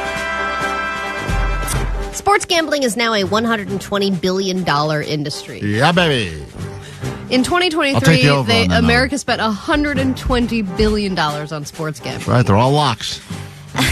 Everybody thinks that they can do it and win millions of dollars. Millions of people will be placing bets on this weekend's Super Bowl game. But what about baseball? People bet on that as well. And in fact, a well-known umpire, Pat Hoberg, has just been fired for sharing his legal sports gambling accounts with a friend who then bet on baseball games. I guess Pat also intentionally deleted some messages that would be pertinent to the MLB's investigation of him. So now they've decided to just fire him. But I would imagine, what do you think is the likelihood, what do you think is the percentage of people who are participating in these sports that are also gambling on that sport? It's high. I think so too. And it's like, high. Oh my gosh, this person was gambling. And I'm like, aren't they all? They must all be. Did you see what the bookie said that was apparently taking the bets from Shohei's interpreter? No. He's gone on the record and said that he's got lots of, I think, pro athletes or 1 degree removed from pro athlete. Oh, yeah. Whoa. Yeah, there's a lot of it. I think it's happening all over the place. And maybe they're playing, maybe they've come up with their own reasoning, like I just won't gamble on my games or I won't gamble on my sport. Because would I have a real problem at all with a professional basketball player putting some action on the Super Bowl? No, I wouldn't at all. And would I have a problem with a professional football player putting money in the Super Bowl that's not playing in the game? Not really, but I guess their concern is it's a very slippery slope at that point. Well, yeah, and then, everybody complaining about the NFL being rigged and stuff like that. If you begin to see in professional sports the umpires, the refs, those are the people that are betting on the games, that becomes a huge conflict of interest. All right. And it screws up your bets. Yeah, I just want to know what side they're on. Yeah. I don't care if they do it. I just want to do whatever you're betting. If you're give me a tip. Yeah, if you're a ref and you're going to rig the game, that's fine. I'm with you. All right, here's this for an incentive to have children. You want your potholes fixed? Breed, and we'll make it happen. This is the latest policy that's coming from the White House, and this is an attempt to fix the declining birth rate problem in the United States. They said they'll spend more money fixing up cities that have better birth rates. So if your area is having more children, they're more likely to fix up your roads, upgrade your airports, install traffic signals, fix up the transit system. One thing I notice right away is that if this goes into effect, every Latino community will turn into a palace. So what they're saying is more holes equals less holes. Yes. But Omar, you've said it yourself. Nobody is better at having babies than the Latino community. That is true, if man. If we're you just handing look at out a Mexican money girl from that, pregnant. yeah. Every city Mormons. that is predominantly Latinos would be many cities in Southern California, and all of those would be getting major upgrades, which is ironic considering Trump wants to send everyone back to Mexico. Now, what is the reasoning for this? That there'd be more... They want to help fix the birth rate decline. No, I understand why they're saying it, but is the reality that they think if there's more people in that part of town, then they need to spend more money to... No, they're just trying to provide incentive. You want your city to look enough better? People in this world, though? That's what I thought. There are. I'm like, these aren't... For sure. There seems like there's so many people. If we're trying to get people. people out of the country, why are we trying to make more people in the country? Right. I've never been sitting in traffic on the 101 and said, we need more people. I want more people here. Yeah, that is frustrating. Also, I think that'd be really weird for someone to be like, I'm not ready to be a mom, but I am annoyed by this pothole. So let's just do it. But this metro system sucks. It feels like there's something missing with this whole bill. I mean, it's a wild system. It's something that you say it and you're like, what?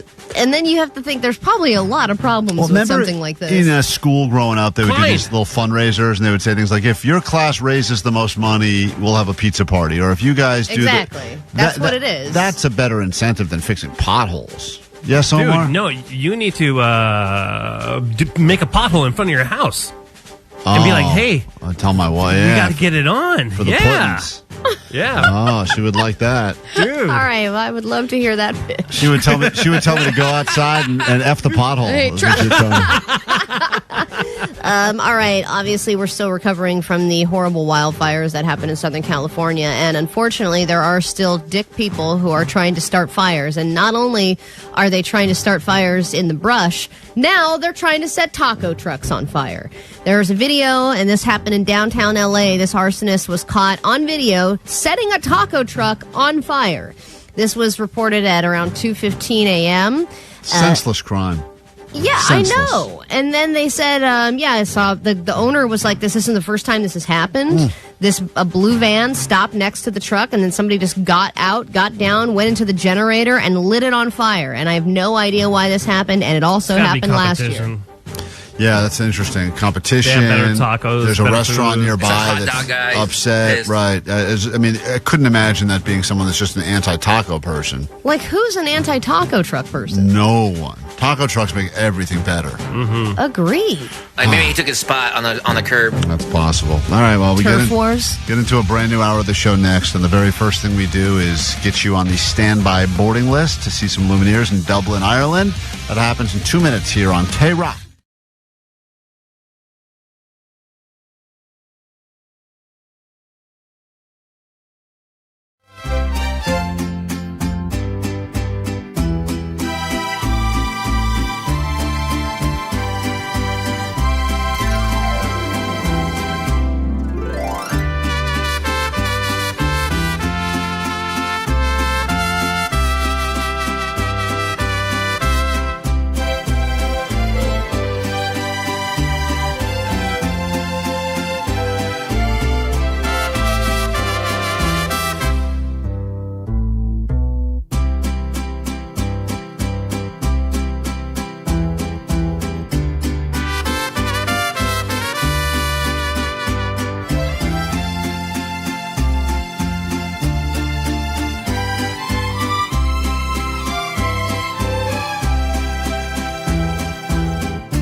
106.7 KROQ FM in HD Pasadena, Los Angeles, Orange County.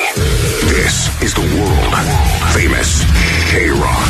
Hell yeah, here we go. Welcome to just after 9 o'clock on KROQ. We're Klein Alley Show. Pleasure to meet you. Thanks for coming back for more. Looking for a caller 20 right now. The number's 800-520-1067. And you may say, why bother? I'll never win. But people have said that before, and then they give it a shot, and who knows, you could end up on a plane on your way to Dublin, Ireland to see the Lumineers. That is the trip we're giving away this time. KROQ's Mile High Club. You get on the standby list in 1 week, less than a week, Monday morning, when everyone's all hungover, thinking it should be a national holiday day after the Super Bowl. We're going to call someone and give them the good news that they're packing their bags and going to Ireland to see the Lumineers. This could be you. Could be you. And just for qualifying, you get something better than just nothing. Hope is nice, but you know what's better than hope? A couple of tickets to see the Lumineers right here at the Helpful Honda Sound Space. So we got that for you as well. Caller 20, I'll pick you up in a moment. This hour on the show, lots to get to. Omar, remember that woman who called yesterday and said that her husband teaches middle school band and wants to help you with your clarinet? Yep. That guy called and left a lengthy message and a full review of your clarinet playing. We'll get to that. Also, the scale is back in the studio today. There's a lot of controversy about the forced resolutions, and did I lose on a technicality? Sure did. You're so mad. The fact that Jake sabotaged this thing by bringing his own scale home so that I would then lose on the technicality. You told him it was crap. You told him it was broken. Everybody said it was broken. And then And then Jake didn't throw it away. He brought it home. He brought it home. I'm not going to get into it, but I am going to have my way in if it even matters anymore. There's a couple of interesting people on the text, the GOAT line that have theories as to why I've lost or why I haven't lost yet. So we'll listen to all that. Controversy is always exciting around here. Let's say hi to caller 20. Hello, Ozzy. Yeah! Woo! Good news, bro. You're on the standby boarding list to travel and see the Lumineers in Ireland, and you just won some tickets to see them right here at KROQ, all right? No way. I'm so happy, dude. You're welcome, the bro. greatest thing ever. Very welcome. Hold on 1 second. Hang on. Have a great day. What a start to your day, huh? Look at that. 9 o'clock in the morning. Guys already off to a good start. All right, we'll listen to these messages in a moment. This may have to turn into a instant poll where people will determine whether or not I've lost. We didn't even finalize the punishment yet. And I could have already Who could have seen this coming? all of us. It's KROQ.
Alley Show. If you're still doing whatever resolution you made at the beginning of 2025, then congratulations. You've officially made it now. You've made it more than 4 weeks, and that doesn't necessarily mean much in the scheme of things, but it does mean a lot more than most people that quit week 3 of January.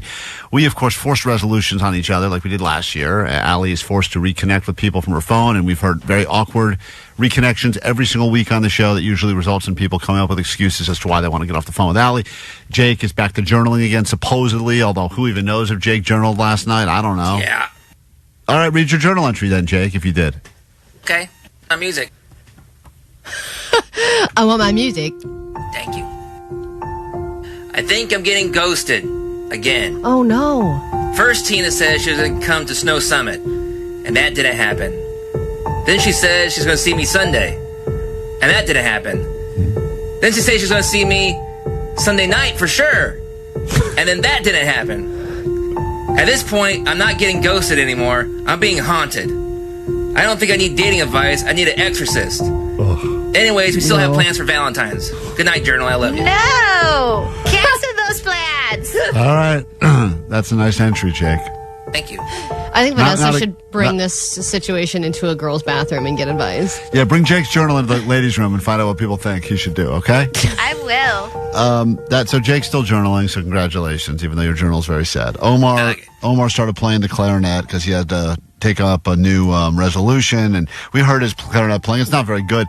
In fact, this guy called. I'm still trying. Yeah, you're trying, He is. but also, as someone pointed out so aptly on the text line, Klein, you did not lose. If you want to be technical about this whole thing, Omar didn't even start his hobby until 3 weeks into the year. Technically, I didn't have tuba money. He lost before you, and if we didn't all start at the same time, then there's a lot of flaws from the very beginning. Listen to this message from a clarinet instructor. Hi there. This is band teacher Brian in Covina. And yesterday you guys were listening to the message my astoundingly brilliant and amusing wife, Laura, from Covina, left on the goat line about What kind of AI clarinet. call did you make up, dude? Not an AI call. Yeah, right, dude. This is nobody This is a sounds real like person. This is band, Yeah, right. band Brian or whatever he called himself. Playing, I guess you called it. And I got to tell you guys, Klein, Allie, you guys are the ones that are being played.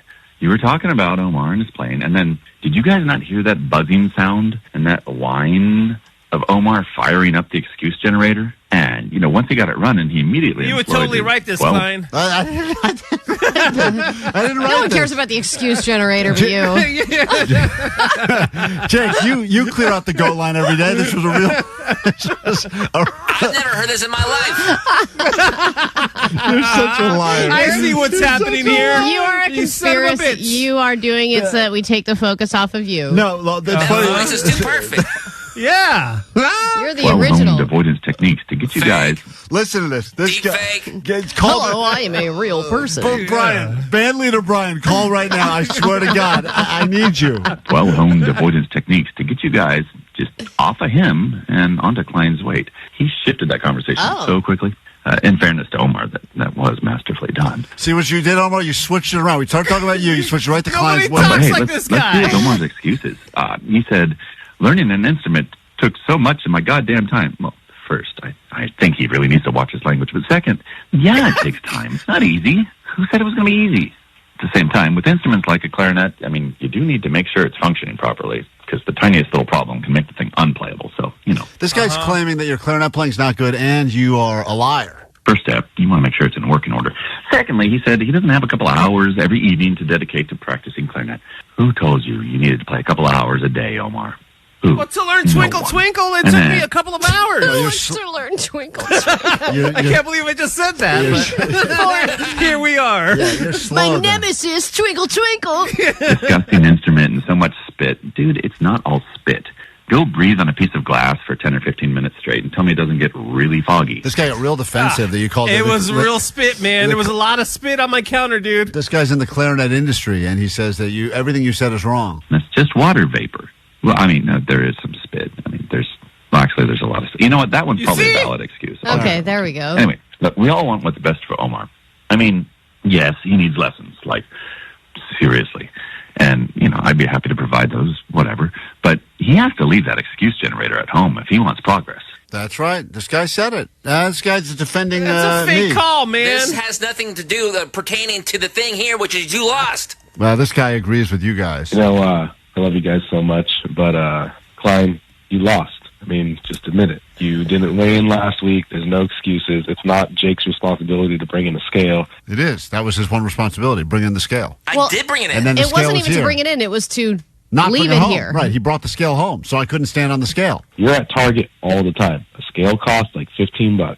I get it. I have a scale at home. I could have brought it in. I was supposed to bring I a thought that was a thing. The end game was on Thursday. I thought everybody was in agreement that you were going to bring in your own personal scale on Friday. But the problem with That's what I remember. The problem with Jake's scale is that's how we started doing it now. And if I switch to a different, everyone knows every scale's different. And no, if you were going to throw out all that Jake weigh stuff out Yeah, you're because you like, said it's it wasn't broken. It working. doesn't count. It's broken. It's broken. So I want to take it home. Then who knows what my start number is? Because I started on Jake's scale at 175, then I went to 174, then his scale dropped me to 135 one week. I don't think that was real. That's not true. It did. Vanessa hopped on Well, that you're clearly thing. sick, so... Yeah, well, clearly I'm dying So very now you're rapidly. just trying to get the I have cancer excuse. Yeah, that's right. That's right. Let me use that. I mean, Ali had to spend, hundreds, maybe like even thousands on this point, like in hot yoga. Yep. Like, Omar was looking into buying an instrument. I mean... That's looking into buying an instrument. What is that? What kind of effort is that? What did he Google? Tuba for sale? Nothing? Moving on? I think we need Vanessa did. Yeah. Jake has to dedicate so much time daily. You don't have to do anything for yours. You did absolutely zero. What are you talking You have about? done nothing to I have try to and not, lose weight. I have to not eat all of the food I want to eat all the time. No, it's the cancer. Or it's the, Or I- you have to get cancer. I got cancer for this. All right, so what do you want from me? And you even admitted, you said, "Oh, I filmed it. I weighed 172." You weighed 172 when you weighed yourself in the studio in the second week. So you're also admitting now that you haven't lost any weight. Like, Dude, your numbers are all skewed. I was 175, then I dropped to 174. Then one week it said 171, but we found out Jake's scale was wrong. I got back on it was 173. Yes, but you and also said change. multiple times you would bring in a scale to which I have never seen said scale. so you lost on way more than like a technicality. Like, you lost. Own it up. Own up to it. Also, Punishment the time. scale's back. Biatch. Yeah, the scale is back. Jake brought his broken scale back. Oh, great. Let's go back to the stupid, not working system we used before. 7562 said, why don't we just restart resolutions? We'll No. start it this month of February. And No, though not I redoing it. understand the Not mentality starting of that, we're not starting over because me and Jake have started ours from day one, and we have been holding up our end of the bargain. And I do agree that they pointed out last year I spent a lot of money on hot yoga and continues to spend a lot of money on hot yoga. Andre? Yes, sir. Yeah, hi, you're on KROQ. Hi. I honestly think that Jake should be disqualified because of sabotage. Thank you. It's a good point. It's not sabotage. You know- You said it was broken. Jake brought home the one thing we needed. Yep. You guys could have easily taken like Omar's clarinet as well, and then told him that he lost too. You're right. So, Why don't- the sabotage? All right. right. Right. Why don't you do a weigh-in this week, and if you have not lost 2 pounds... 2 pounds? You lose. Because you Allie. didn't weigh in last week. So if this week you weigh yourself What on do I- Thursday or Friday or whatever, and it is not 2 pounds less than you were the previous 2 weeks, you lost. He's getting his insides all taken out on Thursday. It's got to be Oh, yeah, you're right. Good point. Yep, today great. or tomorrow. Yeah, Love way it. down. I'm getting cleaned out before Thursday, so that's a great. I'll probably be my lowest weight ever. I could So be, if you get on the scale, and we'll get a real scale in here. by Thursday. I could be my birth weight. I can't wait for that. That's going to be exciting. You were a heavy baby, though. I was a 10-pounder, but it'd still be a new personal best. I can't wait. All right, well, listen. We need to figure out the punishment first. If the vote, we can put this to a vote. If the audience thinks I've lost, even though Jake stole the scale and brought it home, ruining everything. And I do have footage. I'll send you some I can't footage. steal my own scale. It's mine. And you said it was broken. Enough with the scale and who's whose. We're going to come back, believe it or not. I'm stressed now. You're stressed. And now You're I the want- one. And now I want to stress eat, and then I'm not going to make my weight. And that's the worst part about this whole thing. Let's order a pizza. It doesn't matter. You already lost. Oh, God damn it. I think everybody here knows what it means to join the Mile High Club, right? Oh my God! It's the KROQ Mile High Club. Get lucky and see your favorite KROQ bands in places all over the world. Destination 3. Pack your shillelagh, kiss the Blarney Stone, and river dance your way to the pub when you follow the end of the rainbow to a pint of tickets to see the Lumineers in Dublin.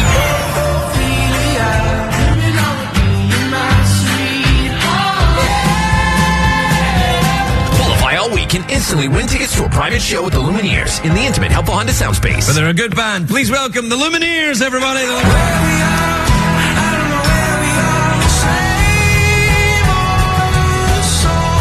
You'll get on the standby boarding list to see him again in Dublin, courtesy of Dual Tone.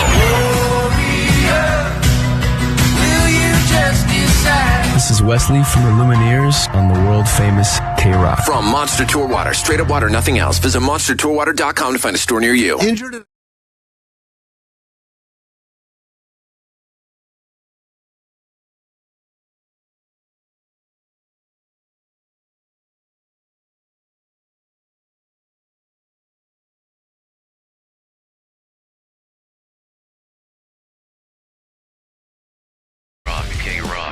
Lola Young, it's called Messy on Klein Alley Show. We're in the middle of Jake trying to prove that this dry January, even though he failed multiple times this month. How much alcohol, including today, have you had in the month of January? 5 days of drinking? 6 days? No, 3. Well, you didn't start until January 5th, so that first week was but a complete... I still only had 3. Right, okay.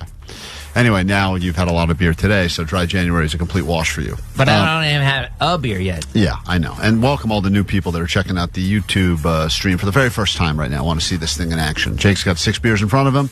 He believes that one of them is non-alcoholic, and he went with beer number 2 up for grabs.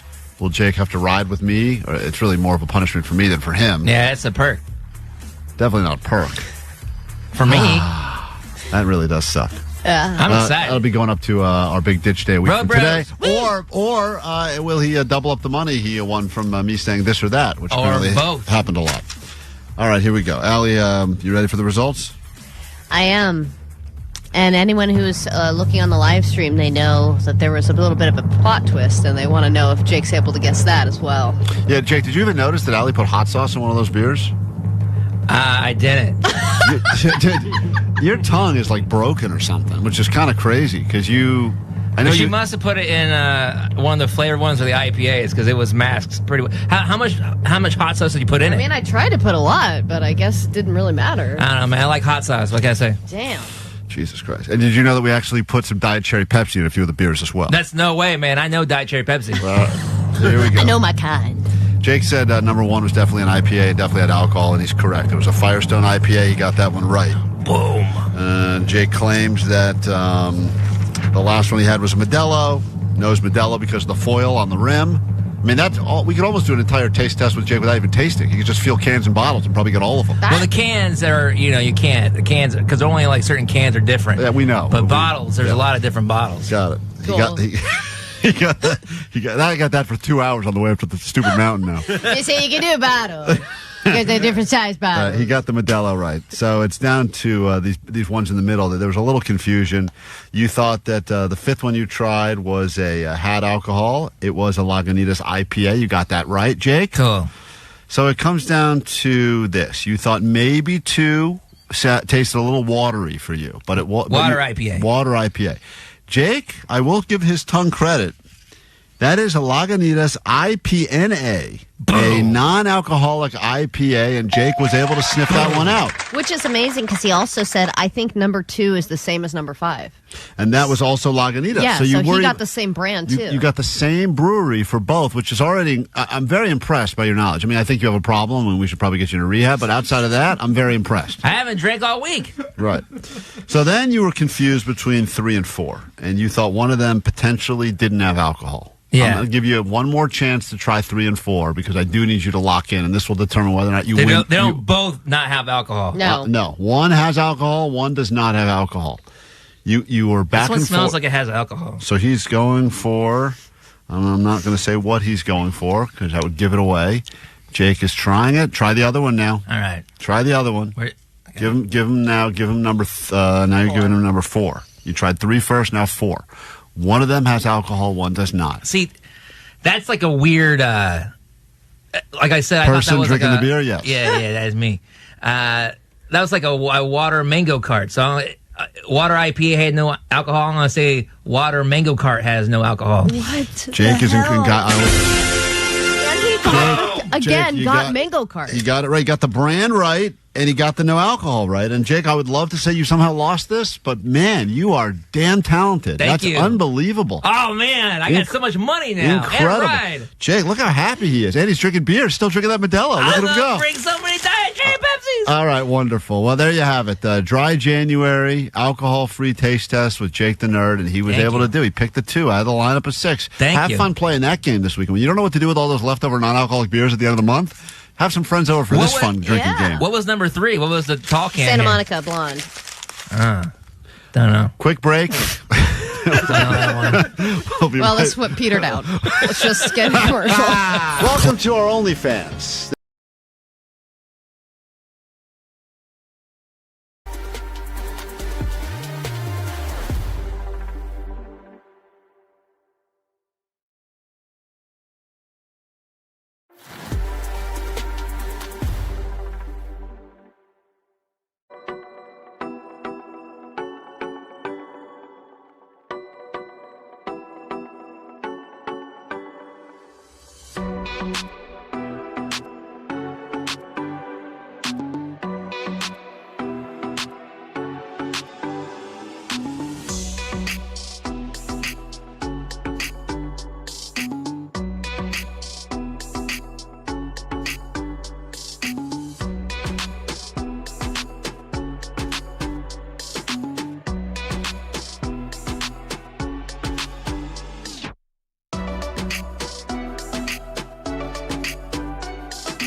Battling out to try to be good people. Believe it or not, if you're new to the show, you may hear some of the terrible things we talk about and think, wow, these are not good people. But our goal, really, I believe, is to be good people. And we think the best thing a person can do is save the life of another person. I tried to save a dog's life. I tried to save That was a statue. I tried to save a man that was dead in a van or was dying in a van. There was nobody in the van. It was a shoe. Regardless, we've all made efforts to save people's lives. And Allie claims she came up to me. I don't try to be a good person, though. It just happened to me. I stepped in. She comes up to me right when I walk into the bar on Friday at Snow Summit. She's like, hey, not to brag, but I just saved some lady's life. And I go, first of all, that is exactly why you did that, to brag. That's why you did it. You would say it to me, and I would say it to you. Okay. Just updating. You were so proud of yourself. At first, I said, good job, you saved her life. Then all of a sudden, there's a twist, and you realize you didn't save her life at all. No twist. No, there was a couple there, and I had been there probably 10, 15 minutes. I'd just gotten my drink. I just set down my whiskey shot and my beer, and I turn around, and this woman is appearing to throw up, but it's not throw up. It's like spit and stuff. She saw you. And I was like, I'm here. And I'm like, monster. Ugh. Damn, it's like 1:15. I can't believe Yeah. We've gotten to this point already where someone's throwing up in the lodge. It's the problem with being at a bar during the day. When you're being at a bar during the day, especially in high altitude, it can hit you. Sure. So I see that she's throwing up, and I'm going.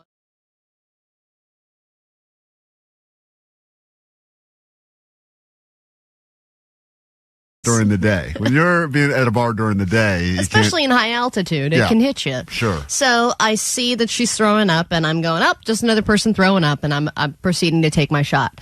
Then I see that she's stumbling around, and the guy that she's with he's got his arms around her waist and is trying to, I thought, hold her up, but then later he's kind of like doing a motion that seems a little bit more like the Heimlich maneuver. So then I do a double take and I go, is she choking? And he looks at me and goes, yeah, she's choking. And I was like, oh, dude, I can't believe I've just been watching this happen for the last 10 seconds. I've done nothing. So I take my hand and I give her a big ass slap on the back. I mean, loud, reverberating across the bar. And she cleared her throat and said, all right, I'm good. Wait, hold on. Woman is throwing up. You think throwing up. Then you realize it's a guy doing a Heimlich on her. What is the length of time between when you witness what you think is a woman throwing up to you realize now you have a situation where there's someone that... Probably 10 seconds.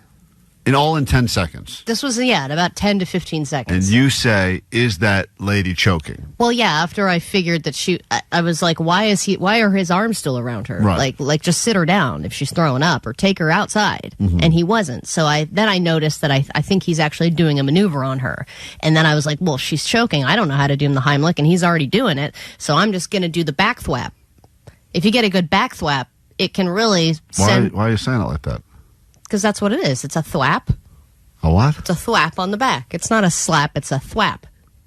Are you trying to do funny stuff? No. Are you doing Vanessa's voices? What is going on here? Was Elmer Fudd there? What are you saying? It's a thwap. Are you joking right now? No, there's a thing called a thwap. It's like a difference. It's not a slap. It's a thwap. What's the difference?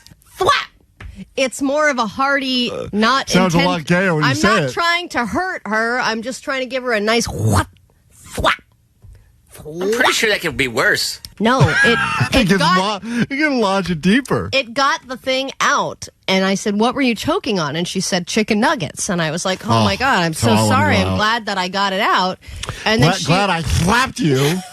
Is that what you said? And then she left. No. And then she said, don't worry, this happens to me all the time. Okay, so here we go. So Allie thinks for one moment, wow, I went up and I... thwapped. Hit this woman's back and dislodged a chicken nugget from her throat that was going to kill her. So she starts taking all this glory as I'm a hero. Then the woman turns to Allie and says, don't worry, it happens all the time. So, first of all, that woman needs to rethink her. I don't know. And that could have been the last time. I think she's prone to choking for some reason. I think she needs to chew.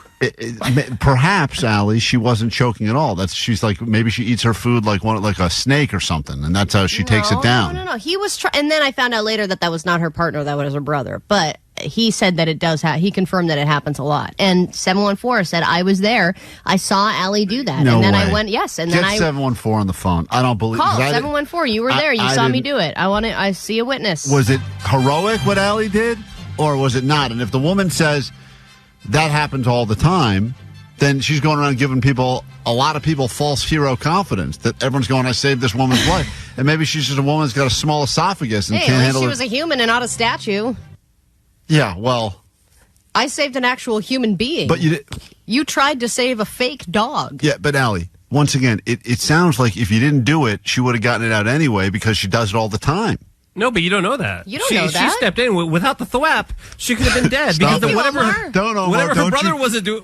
brother was doing was not working. It was not clearly. working. Well, clearly whatever her brother's doing. The thwap saved her life. It's a thwap. You need to give FAP training.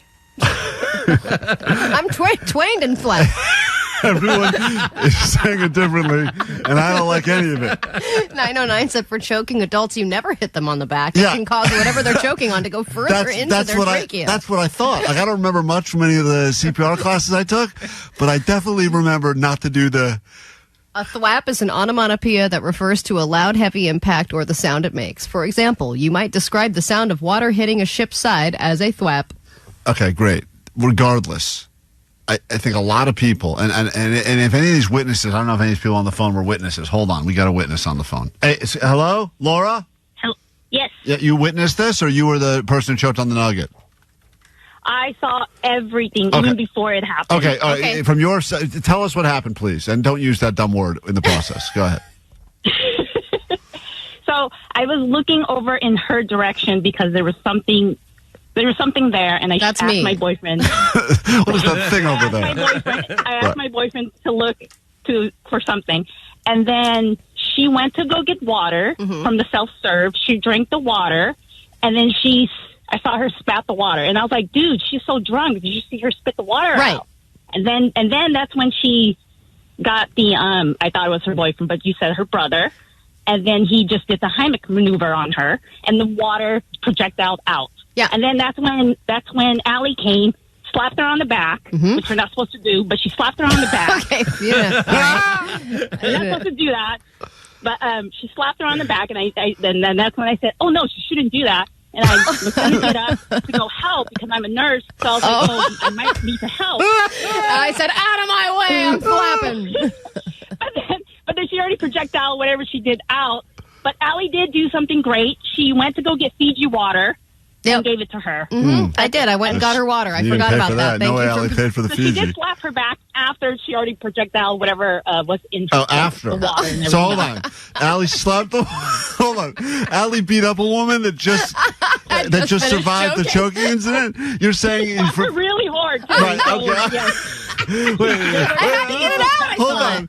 The nurse that was the witness, you're saying the woman already, you believe from your medical experience as a nurse, had already cleared the airwaves. And then afterwards, Allie went up and hit her in the back?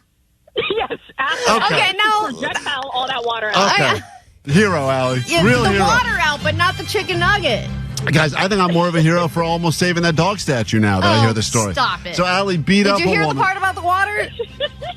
I brought her water. You brought her the one thing she needs. Bottle Fiji water. Okay. Bottle Fiji water. All right. Yes. Thank you. Laura, thank you for calling to confirm. Great to see you at our event. All right. 909, maybe she scams people like on that movie Choke, and Allie just intervened and screwed up her scheme.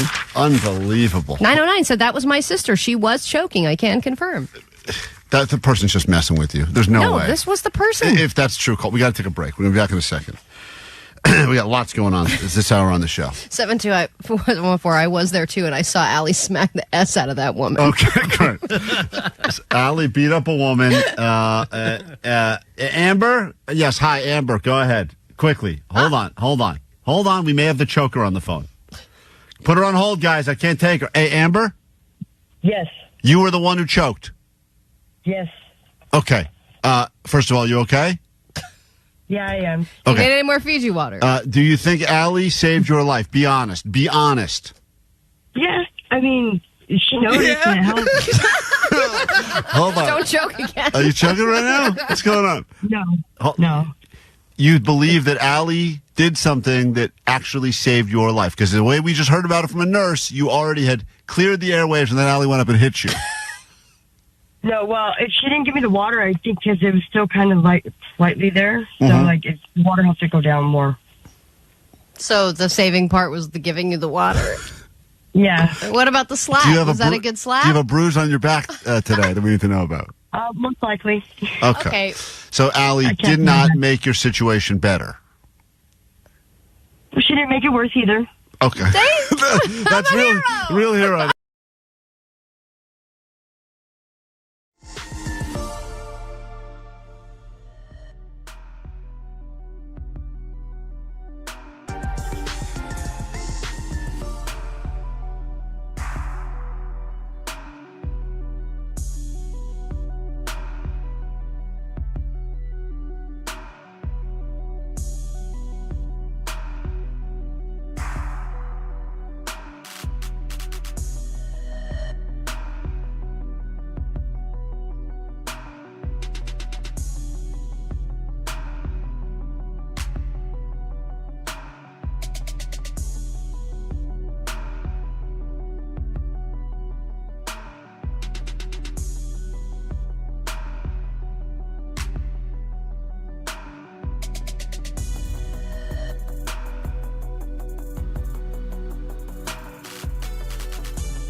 That is Lola Young. It's messy. It's K-Rock, Klein Alley Show. About to get the hell out of here. If you're not, Nicole Alvarez will be in 40 minutes nonstop K-Rock and another chance for you to hop on that standby boarding list. K-Rock's Mile High Club starting in about 20 minutes and all day long, every single hour. Get your Lumineers tickets. Join us in the helpful Honda sound space here at K-Rock.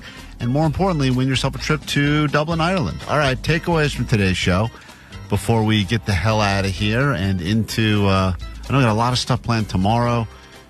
Got a lot of stuff planned this week leading up to the big Super Bowl as well. So anyway, Allie, what do you got? All right, 503, my takeaway is speed bumps don't make me feel right in the butt. Jake parks in a terrible parking spot here at work because he doesn't like to go over the speed bumps because they hurt his butt, which we just found out about. That's a real thing, and you won't hear that from a lot of people. That's brutal honesty and also probably a medical condition. You can hear that story on the podcast. It goes with the show. Download wherever you get your podcasts. Search Klein Alley Show, and maybe you'll find it. 562, my takeaway is Postmaster Johnny is an idiot savant, no savant. That's right, which is what, Johnny? What is an idiot savant, no savant? Savant?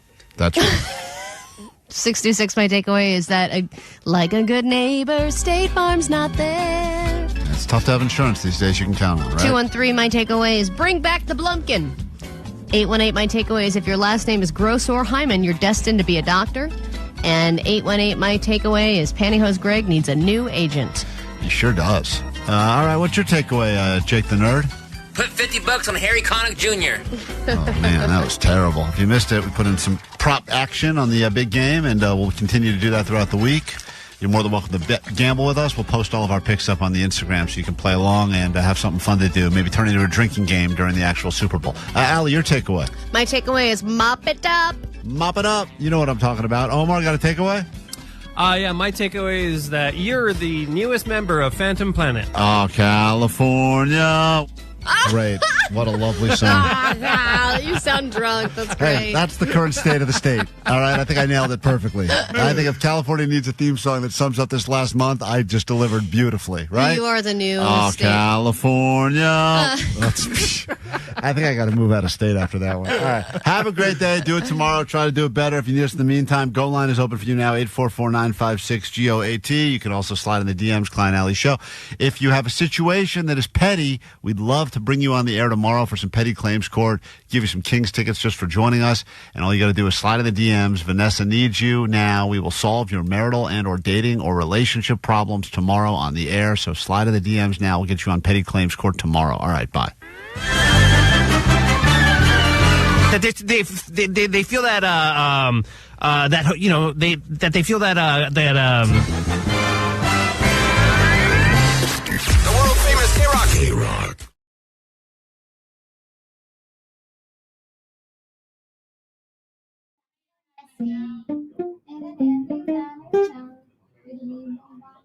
How do I do this again? Did I mute the audio on the computer? You mute YouTube. Mute you. Okay, I don't even have it open. Oh. Okay, good. What's up, shabalaba ding dongs? Come on, Vanessa. Hello. Vanessa. Today's show is brought to you by. Can you see? Okay. Today's show is brought to you by.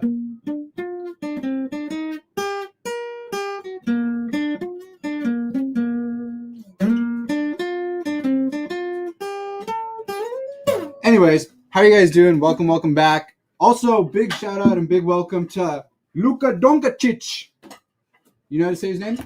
Luka Doncic? First of all, I thought he was from Texas. Luka Doncic. And I just found out he's from where? Serbia. Luka Doncic is from Serbia, the greatest nation in the world. I legit thought he was a Texan, ready to be an Angelino. That's where we played That's ourselves. all I know about the Lakers. That's where we played ourselves. And Basketball. And the world. that guy that they traded, I thought he was a popular guy. What was his name? Anthony Davis. I thought he was super popular. Like, I thought he was like, Look, he's baller as fuck. Look, he is really cool, and he did have that. He was just a really great athlete, but I mean, I don't know.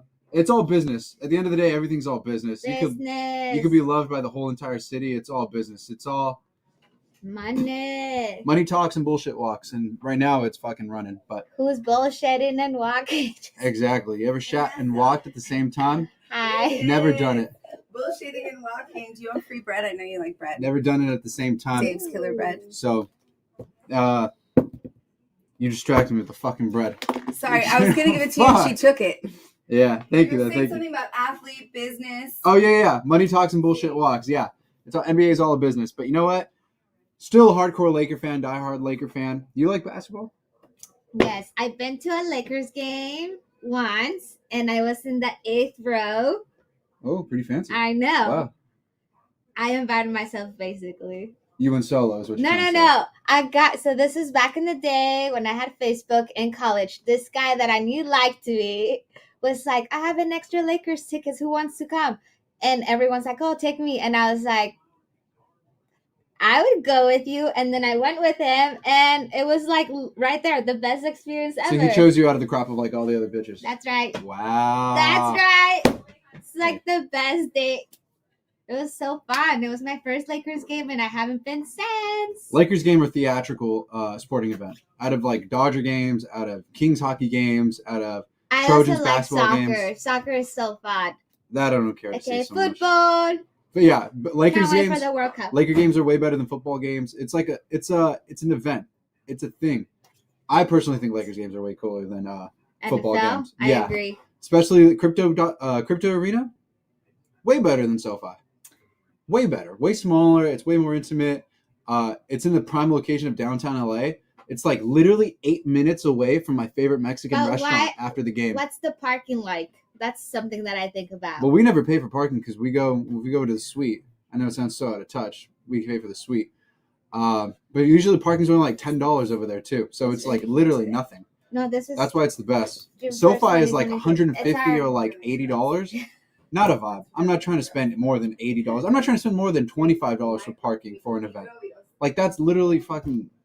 You lost me at that. Why are you charging me so much for parking? Parking should literally only be $20. Also, the people that go to the sports, it's like we're regular people. Like we're not rich. Why are you charging us like an arm and a leg? Literally, all parking. There should be a cap. That's what I want to see a president do. Instead of fighting about immigration and stuff. Say it. Who's gonna charge me? Who's gonna set the rule to just $20 for any parking at any event? Why is everything so expensive? Max cap it at close the door. Max cap at $20. Por favor. Sorry. That's what you say to me. Close the door. Close the door. Close the door. Yes, ma'am. I don't say close the door. Yes. I hereby, as CEO of Odyssey and all of KROQ, parking at any event should only be $20. Ding, ding, ding. Hee. Here. I said he. What a fucking Michael Jackson? What are we even doing? Anyways, don't you have to go to John? Yes, I have a big meeting tonight. I'm going to UCLA and I'm going to be a guest speaker. How funny is that? We'll talk about it tomorrow because that is hilarious. That's crazy. Crazy. Anyways, guys, remember to get your Dave's, what is this called? Dave's bread. Dave's rock and roll bread. Today's video and today's live stream is brought to you by Dave's Rockin' Bread. So make sure to go get that bread. Anytime you need to make a sandwich, you need to make some avocado toast. We're kidding, but if you want to promote the YouTube channel. We're not kidding, actually. We are sponsored. They do endorse us. Dave's Rock and Roll Bread, thanks for shouting us out. Thanks for helping us out. With that being said, go eat peanut butter and jelly sandwiches. Go buy your Luka Doncic jerseys too while you can. Make sure to check up on today's episode on the podcast. It'll be going up today at Klein Alley Show. And lastly, shout out to girls' bathrooms. No shout out to girls' bathrooms. Girls, stay out of the men's bathrooms. Never. You go to. I was at a Luke Bryan concert and there was like 30 girls in the men's restroom. Get the F out of the bathroom, bro. Girls rule the world. Some people are trying to take dumps in there. First. We can't take dumps or like fart in the men's room because there's like 30 girls in there because they can't go use the women's restroom. Wear a diaper. Where's Klein's rock pants when you need them, actually? We're gonna. Girls need Klein's rock pants. Anyways, I don't know what the fuck I'm saying anymore. Anyways, bye guys. All Thank right. you for. Later. See you later. Bye.